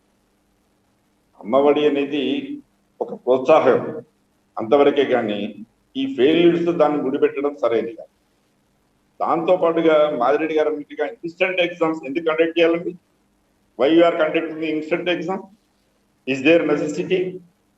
అంటే మళ్ళా మీరు ఇంకో రకంగా మీరు దీనికి లోన్ అవుతున్నారు. కాబట్టి నేను ఏమంటానంటే ఇన్స్టెంట్ ఎగ్జామ్ కాదు కావాల్సింది, ప్రమాణాలు కాస్త ఇంప్రూవ్ చేయడానికి ప్రభుత్వాలు ప్రయత్నం చేయాలి. ఇవాళ అనేక ఉదాహరణలు చాలా స్పష్టంగా కనిపిస్తున్నవి. ఉపాధ్యాయులు ఎవరు కూడా సగం మంది 80% దాదాపుగా పాఠశాలలకు వెళ్ళటం లేదు. ఇది ఏ ప్రభుత్వం గమనిస్తుందండి? నేను తెలుగుదేశం గురించి నేను మాట్లాడుతున్నా, లేకపోతే వైఎస్ఆర్సీపీ గురించి నేను మాట్లాడటంలా. విద్యా ప్రమాణాలని ఏ మాత్రం మనం ఇంప్రూవ్మెంట్ చేస్తున్నాము అనే ఒక ఉదాహరణ మనం తీసుకోవాల్సిన అవసరం ఉంది. ఈ చర్చ వేదిక ఆ దిశలో నడవాలి. అంతేగాని తెలుగుదేశం ఉన్నప్పుడు 100% పాస్ అయ్యారా, లేకపోతే వైఎస్ఆర్సీపీ ఉంటే 100% ఫెయిల్యూర్ అయ్యారా, ఇది కాదు చర్చ జరగాల్సి. చర్చలో జరగాల్సిన అంశం ఏమంటే జరుగుతున్నటువంటి ఏదైతే దిగజారిపోతున్నటువంటి విద్యా విధానం ఉందో దాన్ని మళ్ళీ ముందుకు తీసుకెళ్లాలి. ఇందాక మిత్రులు మాట్లాడుతూ సంస్కృతం 100% 100 మార్కులు వచ్చిండొచ్చు కొంతమందికి. అంత మాత్రాన సంస్కృతం దీన్నే ఎన్నుకుంటున్నారని చెప్పేసి ఎందుకు భావించాలి? కాబట్టి ఇవన్నీ కూడా కొంత ఆలోచించాలి. వాళ్ళ ప్రభుత్వం ఆ దిశలో విద్యా ప్రమాణాలు అమ్మఒడి ఇస్తారా, అమ్మఒడిలో లోపం లేదంటారా? ఇవాళ అనేక మంది అమ్మఒడి పొందిన వాళ్ళు వాళ్ళ ఇంట్లోకి ఫ్రిడ్జ్లు తెచ్చుకుంటున్నారు, టీవీలు తెచ్చుకుంటున్నారు, స్కూల్ కేమో డబ్బులు కట్టరు. ఇది ప్రభుత్వం ఆ దిశలో ఆలోచించట్లా. మీరు నిజంగా చిత్తశుద్ధి అమ్మఒడి ఇవ్వాలనుకుంటున్నారు, డైరెక్ట్ గా ఎందుకు స్కూల్స్ కి ఇవ్వట్లేదు? కేవలం మీరు ఒక ప్రోత్సాహాన్ని ఇచ్చారు, అది చేసుకోండి, మాకేం అభ్యంతరం లేదు. దానికి ఫెయిల్యూర్స్ కి ముడిపెట్టడం, లేకపోతే దీనికి దానికి లింక్ వేయడం అనేది సరైనది కాదు. నాకు స్పష్టంగా అర్థం అవుతున్నది ఏమంటే రాష్ట్రంలో విద్యా ఇది ఏదైతే ఉన్నదో అవి తగ్గుతున్నాయి. దీన్ని ఏ విధంగా నిలబెట్టడానికి ప్రయత్నం చేస్తారో ఆ దిశలో మార్గదర్శనం చేయండి. ఆ దిశలో విద్యాశాఖ మంత్రి ఆలోచించాలి. ఒకప్పుడు ఫెయిల్యూర్స్ వస్తే ఒక విద్యాశాఖ మంత్రి రిజైన్ చేసాడు. అటువంటి ప్రమాణాలు కావాలి. వాళ్ళ సర్వేపల్లి రాధాకృష్ణ ఎవరండి? ఉపాధ్యాయుడి నుంచి కథ వచ్చింది. కాబట్టి ఆ దిశలో మనం మార్గాలు ఆలోచించాలి, కానీ ప్రభుత్వాన్ని సపోర్ట్ చేద్దాం నీకు కథనండి. ప్రభుత్వాల్లో ఉండే లోపాలను కూడా ఎత్తి చూపినప్పుడు మాత్రమే ఈ విద్యా విధానంలో సమూలమైన మార్పులు వస్తాయనే విషయం మాత్రం మనం గుర్తుంచుకోవాలి. కపిలేశ్వరయ్య గారు, చిన్న సబ్మిషన్ అండి మీకు, చిన్న సబ్మిషన్. మీరు సంస్కృతం గురించి మీరు సంస్కృతం మీద ప్రేమతోటి, సంస్కృతం మీద మనకు ఉండాల్సినటువంటి గౌరవంతో మాట్లాడిన దాంతో నేను ఏకీభవిస్తున్నా. ఇక్కడ మీరు తెలుసుకోవాల్సిన విషయం ఒకటి ఉందండి. తెలుగు భాషలో అపేర్ అయితే ఎక్కువ మార్కులు రాని కారణంగా సంస్కృతం అయితే 10% మార్కులు వేసే విధంగా సంస్కృతాన్ని తీసుకొచ్చారు తప్పించి ఆ విద్యార్థి కూడా ఆన్సర్ షీట్ మీద ప్రజెంటేషన్ సంస్కృతంలో చేయట్లేదు సార్. అతను తెలుగులోనే చేస్తాడు. తెలుగులో చేసినా గానీ విషయాన్ని మీరు గుర్తుపెట్టుకోండి. కాబట్టి సంస్కృతం తీసుకుంటున్నారు అనేటువంటి భావన కూడా సరైనది కాదు. సంస్కృత భావం, సంస్కృతాన్ని తెలుగులో రాస్తున్నారు. భావం కాదు అది, సంస్కృతాన్ని తెలుగులో రాస్తున్నారు. వాళ్ళకొక్కడికి కూడా సంస్కృత పదం రాదండి. అర్థం చేసుకోండి. సంస్కృతంలో రాయట్ల విద్యార్థులు తెలుగులో రాస్తున్నారు. వాళ్ళు 100 మార్కులు వేస్తున్నారు. రైట్ రైట్ డైవర్ట్ అయిపోతున్నాం. డైవర్ట్ అయిపోతున్నాం. రైట్ అందే సత్యంగా రైట్ డైవర్ట్ అయిపోతున్నాం. సైంటిఫిక్ గా ఒక చెప్పండి సాయి గారు. ఒక్క నిమిషం అందసత్యం గారు చెప్పనండి. అందసత్యం గారు ఇవాళ చెప్పండి. మన డిబేట్ లో కొన్ని విషయాల్లో పూర్తిగా ఒక కన్సెన్సస్ కు రావాల్సినటువంటి అవసరం ఉంది. గత 10 ఏళ్లుగా దశాబ్ద కాలంగా డ్రాప్ అవుట్స్ కు కారణం ఏమిటని దేశవ్యాప్తంగా స్టడీస్ జరిగినాయి. అట్లాగే యూజీసీ నాకు ఒక రీసెర్చ్ ప్రాజెక్ట్ ఇచ్చింది పర్సనల్ గా, డ్రాప్ అవుట్స్ రేట్ మీద స్టడీ చేయమని. నా స్టడీలో కానీ దేశవ్యాప్తంగా ఉన్నటువంటి స్టడీస్ లో కానీ డ్రాప్ అవుట్స్ కారణం, ప్రధాన కారణం 90% కారణం పేదరికమే అని చెప్పేసి తేలింది. ప్రధాన కారణం పేదరికమే. పేద కులాల నుంచి, పేద ఆలాల నుంచి డ్రాప్ అవుట్స్ రేట్ ఉండటానికి కూలికి పోవటం, స్తోమత లేకపోవడం అనేది తేలింది. కాబట్టి అమ్మఒడి అనేది ఖచ్చితంగా బ్యాకప్ గా ఉపయోగపడుతుంది. అంటే ఈ పిల్లలకు చదివించడానికి డబ్బులు లేకనో, లేకపోతే ఇతరత్ర వాళ్ళు కూలికి పోతే డబ్బులు లేకపోతే పిల్లల ఫీజులు కట్టడం, ఇటువంటి చర్చ రాకుండా ఖచ్చితంగా అది అమ్మఒడి అనేటువంటిది బ్యాకప్ గా ఉపయోగపడుతుంది. దాన్ని తప్పు పట్టాల్సినటువంటి పని లేదు. తర్వాత రెండవది, ఇవాళ మనం తెలుగు భాష, ఇంగ్లీష్ భాష అన్నప్పుడు మారుతూ వచ్చింది. ఇప్పుడు అమ్మ భాష, కమ్మని భాష, అమృతం అనేది నిజమే. ఈ మాటలు చెప్పే మనవాళ్ళు, పిల్లలందరూ, మనవరాళ్ళందరూ కూడా ఇంగ్లీష్ మీడియంలో చదువుతున్నారు. ఏది అమృతం అని చెప్పేవాళ్ళు, అమ్మ భాష అని చెప్పేవాళ్ళు, వీళ్ళ మాతృభాష అనే వాళ్ళు, వీళ్ళందరి పిల్లలు, నాకు కూడా తెలుగు అంటే ఇష్టమే. కానీ ప్రపంచవ్యాప్తంగా వచ్చిన మార్పులు, ముఖ్యంగా గ్లోబలైజేషన్ తర్వాత వచ్చినటువంటి మార్పుల్ని ఎవరు అడ్డగించలేకపోయినాం. గ్లోబలైజేషన్ వ్యతిరేకంగా ఎవరన్నా పోరాడామా? మనం పోరాడలేదు. గ్లోబలైజేషన్ కన్నా స్పీడ్ గా ఆంగ్లోలైజేషన్ ఎగబాకింది. ప్రపంచవ్యాప్తంగా ఆంగ్లోలైజేషన్ ఇంకా స్పీడప్ గా ఉంది. గ్లోబలైజేషన్ కి ఏమైనా హైడిల్స్ ఉన్నాయో కానీ ఆంగ్లోలైజేషన్ కు హైడిల్స్ లేవు. ఇవాళ ఇటువంటి పరిస్థితుల్లో మరి మార్కెట్ లో ఏ ఇంటర్వ్యూకి పోయినా, చివరికి హైదరాబాద్ లో లేదా విజయవాడలో తెలుగు రాష్ట్రాలు ఇంటర్వ్యూకి పోయినా ఇంగ్లీష్ రాకపోతే వాళ్ళని డిస్క్వాలిఫై చేస్తారు. ఏం చేయాలి? పిల్లలు ఏం చేయాలి? కాబట్టి బతుకుదెరువు కొరకు, అంటే మార్కెట్లో నిలబడటం కొరకు, జీవితంలో మిగతా వాళ్ళతో పాటు నిలబడేందుకు కోసం ఇవాళ ఇంగ్లీష్ మీడియంలో చేర్పించాల్సినటువంటి పరిస్థితి వచ్చింది. అది తల్లిదండ్రుల ఇంట్రెస్ట్ అనుకోవడానికి వీల్లేదు, లేదా తెలుగు భాష చిన్న చూపు అనుకోవడానికి వీల్లేదు. మిగతా వాళ్ళతో పాటు సర్వైవ్ కావాలి కాబట్టి ఇంగ్లీష్ మీడియంలో చేరుకోవాల్సినటువంటి పరిస్థితి వచ్చింది. ఇది రెండో అంశం. తర్వాత మూడో అంశం, ఇవాళ త్రిభాష, తెలుగు కేంద్ర ప్రభుత్వం త్రిభాషా సూత్రం అంటుంది. త్రిభాషా సూత్రం ఎందుకండి? నూతన విద్యా విధానం సందర్భంగా త్రిభాషా సూత్రాన్ని అన్ని తెలంగాణ, సౌత్ ఈస్ట్ రాష్ట్రాలను వ్యతిరేకిస్తున్నాయి. ఎందుకు వ్యతిరేకిస్తున్నాయి అంటే ఇవాళ హిందీ తన ప్రాధాన్యత కోల్పోయింది మీడియంగా, ఏది స్టడీ మీడియంగా. ఎందుకు కోల్పోయింది? గతంలో హిందీ అవసరం అయింది. దేశవ్యాప్తంగా ఒకే లాంగ్వేజ్ ఉండాలి, నేషనల్ లాంగ్వేజ్ ఉండాలి. కాబట్టి సోవియట్ యూనియన్ అట్లా నేషనల్ లాంగ్వేజ్ గా రష్యా ఉంది, చైనీస్ భాష చైనా ఉంది, ఫ్రాన్స్ లో ఫ్రెంచ్ ఉంది, ఇండియాలో కూడా హిందీ ఉండాలని ఓ ప్రయత్నం చేశారు. కానీ ఇప్పుడు హిందీని, మాతృభాషల్ని కూడా ఇంగ్లీష్ ఆక్రమించింది. మీరు ఏ రాష్ట్రంలో మీరు సెర్చ్ చేయండి, ఇవాళ మొత్తం ఇంగ్లీష్ మీడియంగా మారిపోతా ఉంది శీఘ్రంగా. ఇంకో 4-5 ఏళ్ళు ఉంటే హిందీ భాషలో చదివే వాళ్ళు, తెలుగు భాషలు చదివే వాళ్ళు మనకు అవుపడరు. ఆ పరిస్థితి వాళ్ళు వచ్చి ఉన్నది. కాబట్టి ఇవాళ త్రిభాషా సూత్రం అవసరం లేదు. హిందీని బలవంతంగా రుద్దాల్సిన అవసరం లేదు, సాంస్క్రిట్ బలవంతంగా రుద్దాల్సిన అవసరం లేదు. ఒకటి ఇంటర్నేషనల్ గా మీడియం ఆఫ్ ఇన్స్ట్రక్షన్, తర్వాత మార్కెటింగ్ లాంగ్వేజ్, తర్వాత టెక్నికల్ లాంగ్వేజ్, వాళ్ళ టెక్నికల్ స్కిల్స్ డెవలప్ అవుతున్నాయి. వీటన్నిటికీ ఇంగ్లీష్ ఉపయోగపడుతుంది. ఏ రాష్ట్రంలో మాతృభాష అయితే ఆ మాతృభాషలో వాళ్ళని ఆప్ చేసుకునివ్వండి.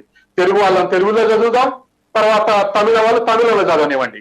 కాబట్టి వాళ్ళ ఇష్టం లేని భాషల్ని రుద్దటం కరెక్ట్ కాదు, మార్కుల కోసం భాషను ప్రవేశపెట్టడం కూడా కరెక్ట్ కాదు.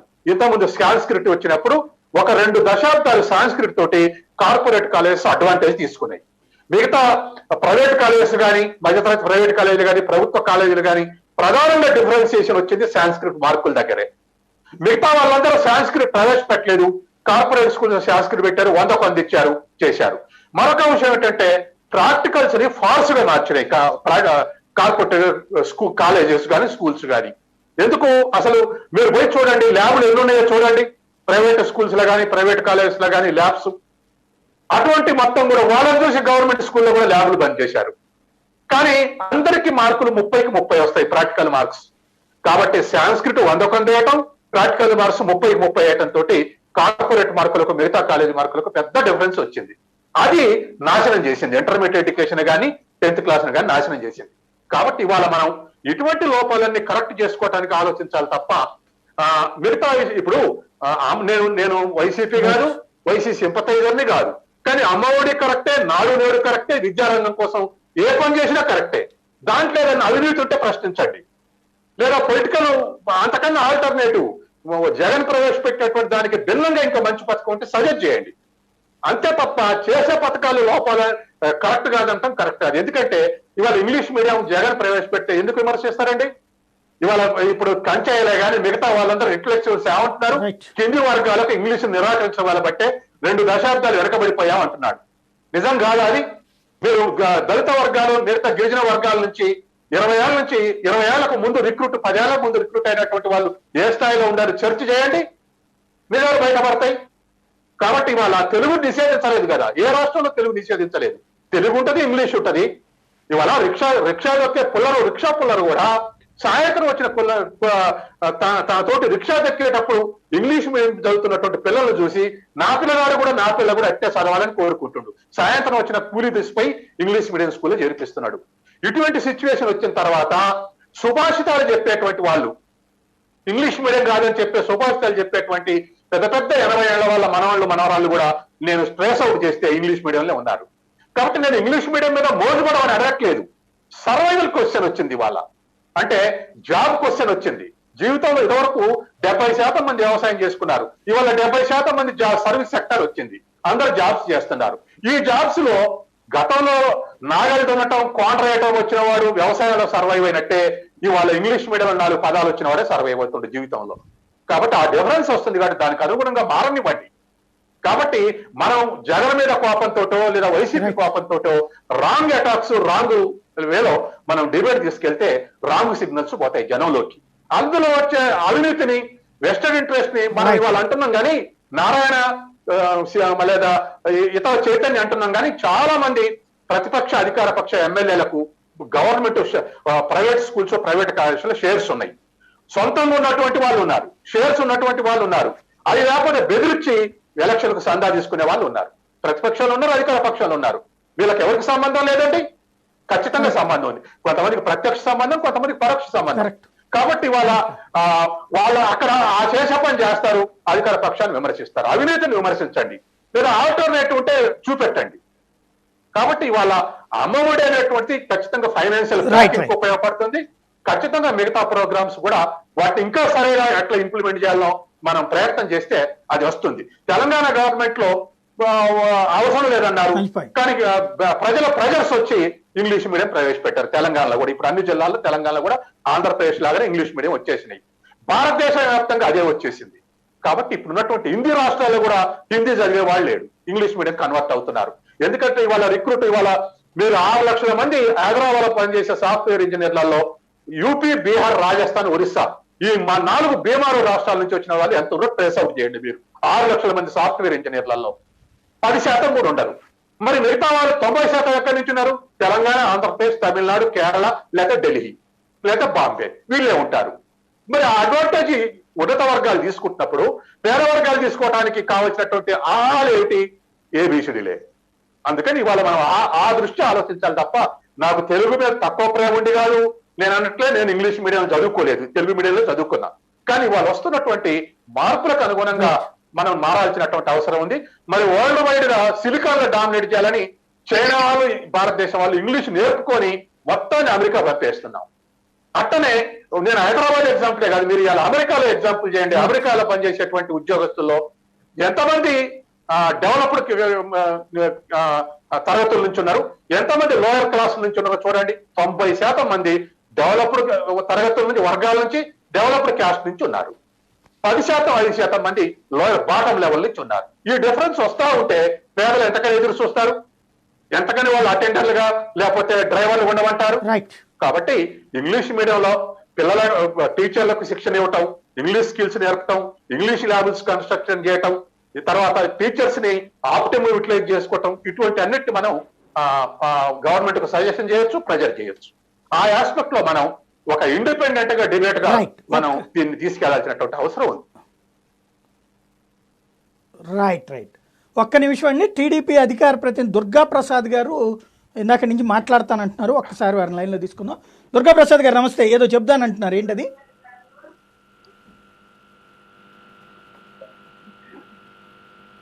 దుర్గా ప్రసాద్ గారు నా మాట వినపడుతుందా?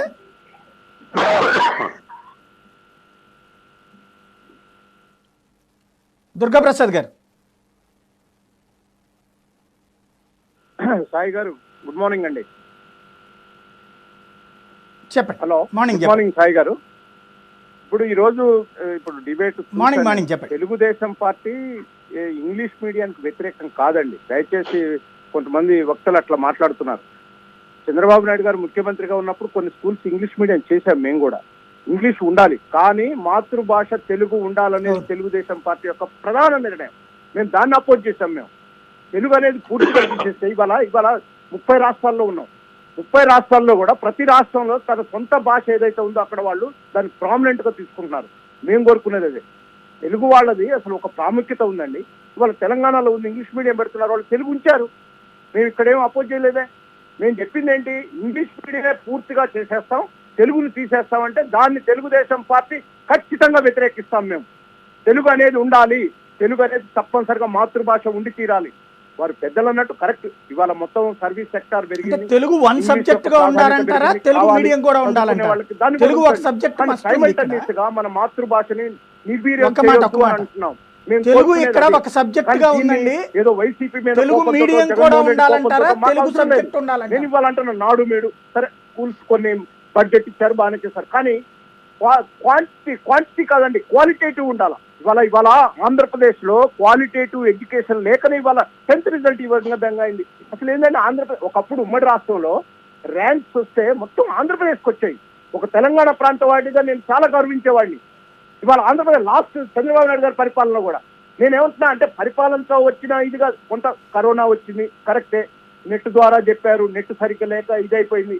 కానీ మనం నాడు నేడు అంటే స్కూళ్ళు సోకులు చేసినంతగా కాన్సన్ట్రేషన్ విద్య మీద చేయాలి అంటున్నారు. చేయొద్దంట్లా, అవి కూడా చేయాలా. మీరు యుద్ధ ప్రాతిపదిక మీద కొన్ని స్కూల్స్ చేశారు, ఇంకా కొన్ని చేసుకుంటారండి, దాన్ని స్వాగతిస్తున్నాం. స్కూళ్లు బాగు చేసి వాటికి అన్ని సౌకర్యాలు మౌలిక వసతులు కల్పించే దాంట్లో తెలుగుదేశం పార్టీ స్వాగతిస్తున్నాం. కానీ క్వాలిటీ కావాలంటున్నాం మేము. క్వాంటిటేటివ్ కాదు, క్వాలిటీ కావాలా. నెంబర్ ఆఫ్ స్కూల్స్ చేసినాం అని కాదు, నెంబర్ ఆఫ్ పర్సంటేజ్ విద్యార్థులకు చెప్పించాలా. మీరు ఇవాళ ఇంగ్లీష్ మీడియం పెట్టిన తర్వాత చాలా మంది లెసన్లు వెళ్ళలేకపోయినారు. టీచర్స్ అనుభవం లేకుండా అయిపోయింది, వాళ్ళకు ట్రైనింగ్ లేదు. ఇవన్నీ అంటే దీని వెనకాల ఉన్న ఇన్ఫ్రాస్ట్రక్చర్ అంతా ప్రభుత్వం చూసుకొని ముందుకు పోవాలి కదండి. మేము ఇంగ్లీష్ మీడియం పెట్టొద్దటవా? మేము చాలా స్కూల్స్ లో పెట్టాం. డేటా ఇవ్వమంటే సాయి గారు మీకు డేటా పంపిస్తా. 2014 చంద్రబాబు నాయుడు గారు ముఖ్యమంత్రిగా ఉన్నప్పుడు ఎక్కడెక్కడ ఏ స్కూల్స్ మేము చేస్తాం. దానికి ఏదేదో ఆపాదిస్తారు. ఇట్లా రాజకీయాలు కాదండి. సాయి గారు ఒరిజినల్ గా ఇవాళ ఆంధ్రప్రదేశ్ లో ఎడ్యుకేషన్ దెబ్బతిన్నది, చాలా బాధపడుతున్నాం. ఒకప్పుడు దేశంలోనే కాదు ప్రపంచ స్థాయిలో కూడా పోయిన వాళ్ళు ఆంధ్రప్రదేశ్ ఎక్కువగా ఉన్నారు. ఐటీ సెక్టార్ తీసుకోండి, తెలంగాణ ఆంధ్ర ప్రాంతం కానీ దేశంలో మొత్తం అన్ని ప్రాంతాల్లో దుర్గాప్రసాద్ గారు ఇవాళ ఆంధ్రప్రదేశ్ నుంచి ఉన్నటువంటి ఎవరైతే ఐటీ సెక్టార్ నుంచి పైకి పోయారో ఆంధ్రప్రదేశ్ మాట వినబడుతుంది. మీరు ఉపన్యాసం ఇస్తున్నారు, ఎంటర్‌ప్రెన్యూర్స్ ఉన్నారు, దుర్గాప్రసాద్ గారు అనేక రకాల నాకు ఉపన్యాసం ఇస్తున్నారు. ఇక్కడ నా మాట వినబడుతుందా మీకు? ప్రభుత్వము రాజకీయ దుర్గాప్రసాద్ గారు నా మాట వినబడుతోందా? పరిపాలనా క్రమంగా దుర్గాప్రసాద్ గారు మాట వినబడుతోందా? దుర్గాప్రసాద్ గారు మాట వినబడుతోందా? మీ ఆడియో వినపట్ల సాయి గారు, ప్లీజ్ మీ ఆడియో మాట మీకు వినపడుతుందా? ఫోన్లో ఉన్నా మీ ఆడియో నాకు ఇప్పుడు వినపడుతుందా? మీ ఆడియో ఇప్పుడు వినపడుతుందా? సాయి గారు మీ ఆడియో నాకు వినపట్లేదు. ఇప్పుడు కూడా వినపడట్లేదా? లేదు, ఆడియో రాట్లా, మీది రాట్లా, నా వాయిస్ మీకు వినపడుతుంది కానీ. హలో, రైట్ మళ్ళీ మీ దగ్గరకు వస్తానండి. ఇప్పుడు ఇందాక మీరు చెప్పింది మీ అధికార ప్రతినిధి కూడా ఆయన లైన్ లోనే ఉన్నారు, ఆయన కూడా అదే చెప్తున్నది. మళ్ళీ వినపడుతోంది? ఇప్పుడు వినపడుతుంది సాయి గారు. రైట్, ఒక్క మాట చెప్పండి. ఇప్పుడు విద్యా వ్యవస్థని ఎవడూ పాడు చేయాలనుకోరు. ఇవాళ పర్సంటేజీలకి రాజకీయం చేస్తున్నాం. 2002 సంవత్సరంలో పవర్లో ఉంది చంద్రబాబు గారే. అప్పుడు పర్సంటేజ్ 60%. అంటే అప్పుడు విద్యా ప్రమాణాలు బాగాక జరిగిందా, లేకపోతే ఏ కోణంలో వచ్చింది? మేము అప్పుడు 60% వస్తే బాగుంది, ఇవాళ బాగలేదు అనేది కాదండి మేము అనేది. మౌలిక వసతులు పూర్తిగా కాన్సన్ట్రేట్ చేయలేదని అంటున్నాం మేము. అప్పుడేమో మేము ఇదిగా చేసినాం, అదే కదా చేస్తోంది ఇప్పుడు. మీరు చేసిన పద్ధతి చెప్తున్నాం. మీరు ఇంకోటి సాయి గారు కాదు ఎన్నికపోండి. మీరు నూతన సబ్జెక్టులు కనుక వస్తే అక్కడ ఉన్నటువంటి స్టాఫ్ కి, అక్కడ ఉన్నటువంటి ఎవరైతే ఉన్నారో వాళ్ళందరికి కూడా ట్రైనింగ్ ఇప్పించాం. టీచర్స్ హెడ్ మాస్టర్స్ కూడా ట్రైనింగ్ ఇస్తున్నారు. కావాలంటే వెనక ఇప్పుడు కూడా అదే కదండి జరిగింది. ఇప్పుడు కూడా ఇంగ్లీష్ అదే ట్రైనింగ్ ఇచ్చారు. సరిపోయిందా లేదా వాళ్ళ ప్రమాణం అన్నదే ఇక్కడ సమస్య. నేను ఒక్కటే చెప్తున్నా సాయి గారు, ఇక్కడ తెలుగుదేశమా వైసీపీ అని కాదు నేను మాట్లాడేది, పార్టీకి అతీతంగా నేను మాట్లాడుతున్నా. ఆంధ్రప్రదేశ్ స్టాండర్డ్ పడిపోయింది, గవర్నమెంట్ దీన్ని పునరాలోచించుకోవాల్సినటువంటి అవసరం ఉంది. అక్కడున్న మేధావులు కూడా చెప్తున్నారు తప్పనిసరిగా పాత స్టాండర్డ్స్ ఎందుకు పోయినాయి అంటే దానివల్ల కొంత కరోనా వచ్చింది, దాన్ని కూడా అర్థం చేసుకోగలం. కానీ నెక్స్ట్ తర్వాత అకాడమిక్ ఇయర్ పూర్తి స్థాయిలో ఈ సంవత్సరం మొత్తం అకాడమిక్ ఇయర్ జరిగింది కదా, ఎక్కడ లోపాలు జరిగినా నేనేమంటున్నా, పరిపాలన మీద కాన్సన్ట్రేషన్ లేదు ఈ ప్రభుత్వానికి, రాజకీయం తప్ప కక్షపూరితం తప్ప చూస్తున్నాం కదా. దీని ఎఫెక్ట్ అన్నిటి మీద పడుతుంది. మీరు ఒక కక్ష వాతావరణంలో పరిపాలన చేస్తారు, రాజకీయం వద్దంటూనే రాజకీయమే చెబుతున్నారు. Right thank you very much అండి దుర్గాప్రసాద్ గారు. థ్యాంక్ యూ వెరీ మచ్ అండి కపిలేశ్వరరావు గారు, అజయ్ గారు, అందె సత్యం గారు, మాదిరెడ్డి శ్రీనివాసరెడ్డి గారు. ఇది పరిస్థితి. పరీక్షలు అయితే జరిగినాయి. మొట్టమొదటిసారి ఆంధ్రప్రదేశ్ చరిత్రలో పరీక్షా ఫలితాల మీదన రాజకీయం నడుస్తోంది. పరీక్షలకి సంబంధించినటువంటి ఫలితాల్లో తప్పడం అన్నటువంటిది దాని వెనకాల ఉన్నటువంటి సమీక్ష కంటే కూడా అమ్మ ఒడి కార్యక్రమాన్ని ఆపడానికో లేదంటే కనుక సంక్షేమ పథకాలు ఆపడానికో అన్నటువంటి కోణంలో జరుగుతోంది. ఫలితాలు అనేటువంటిది విద్యా ప్రమాణాల పెంపు దిశగా సాగాల్సినటువంటి ఒక చర్చ, లేదంటే కనుక రాజకీయ కోణంలో మీరు తప్పించారు మేము తప్పించాం అన్నటువంటి చర్చ అన్నటువంటి ప్రజలు తేల్చుకోవాల్సినటువంటి అంశం. ఇది అంశానికి సంబంధించి చర్చ. తాజా అప్డేట్స్ సరికొత్తపల్లి మరి కాసేపట్లో మేము ముందు ఉంటుంది. చూస్తూనే ఉండండి ప్రైమ్9.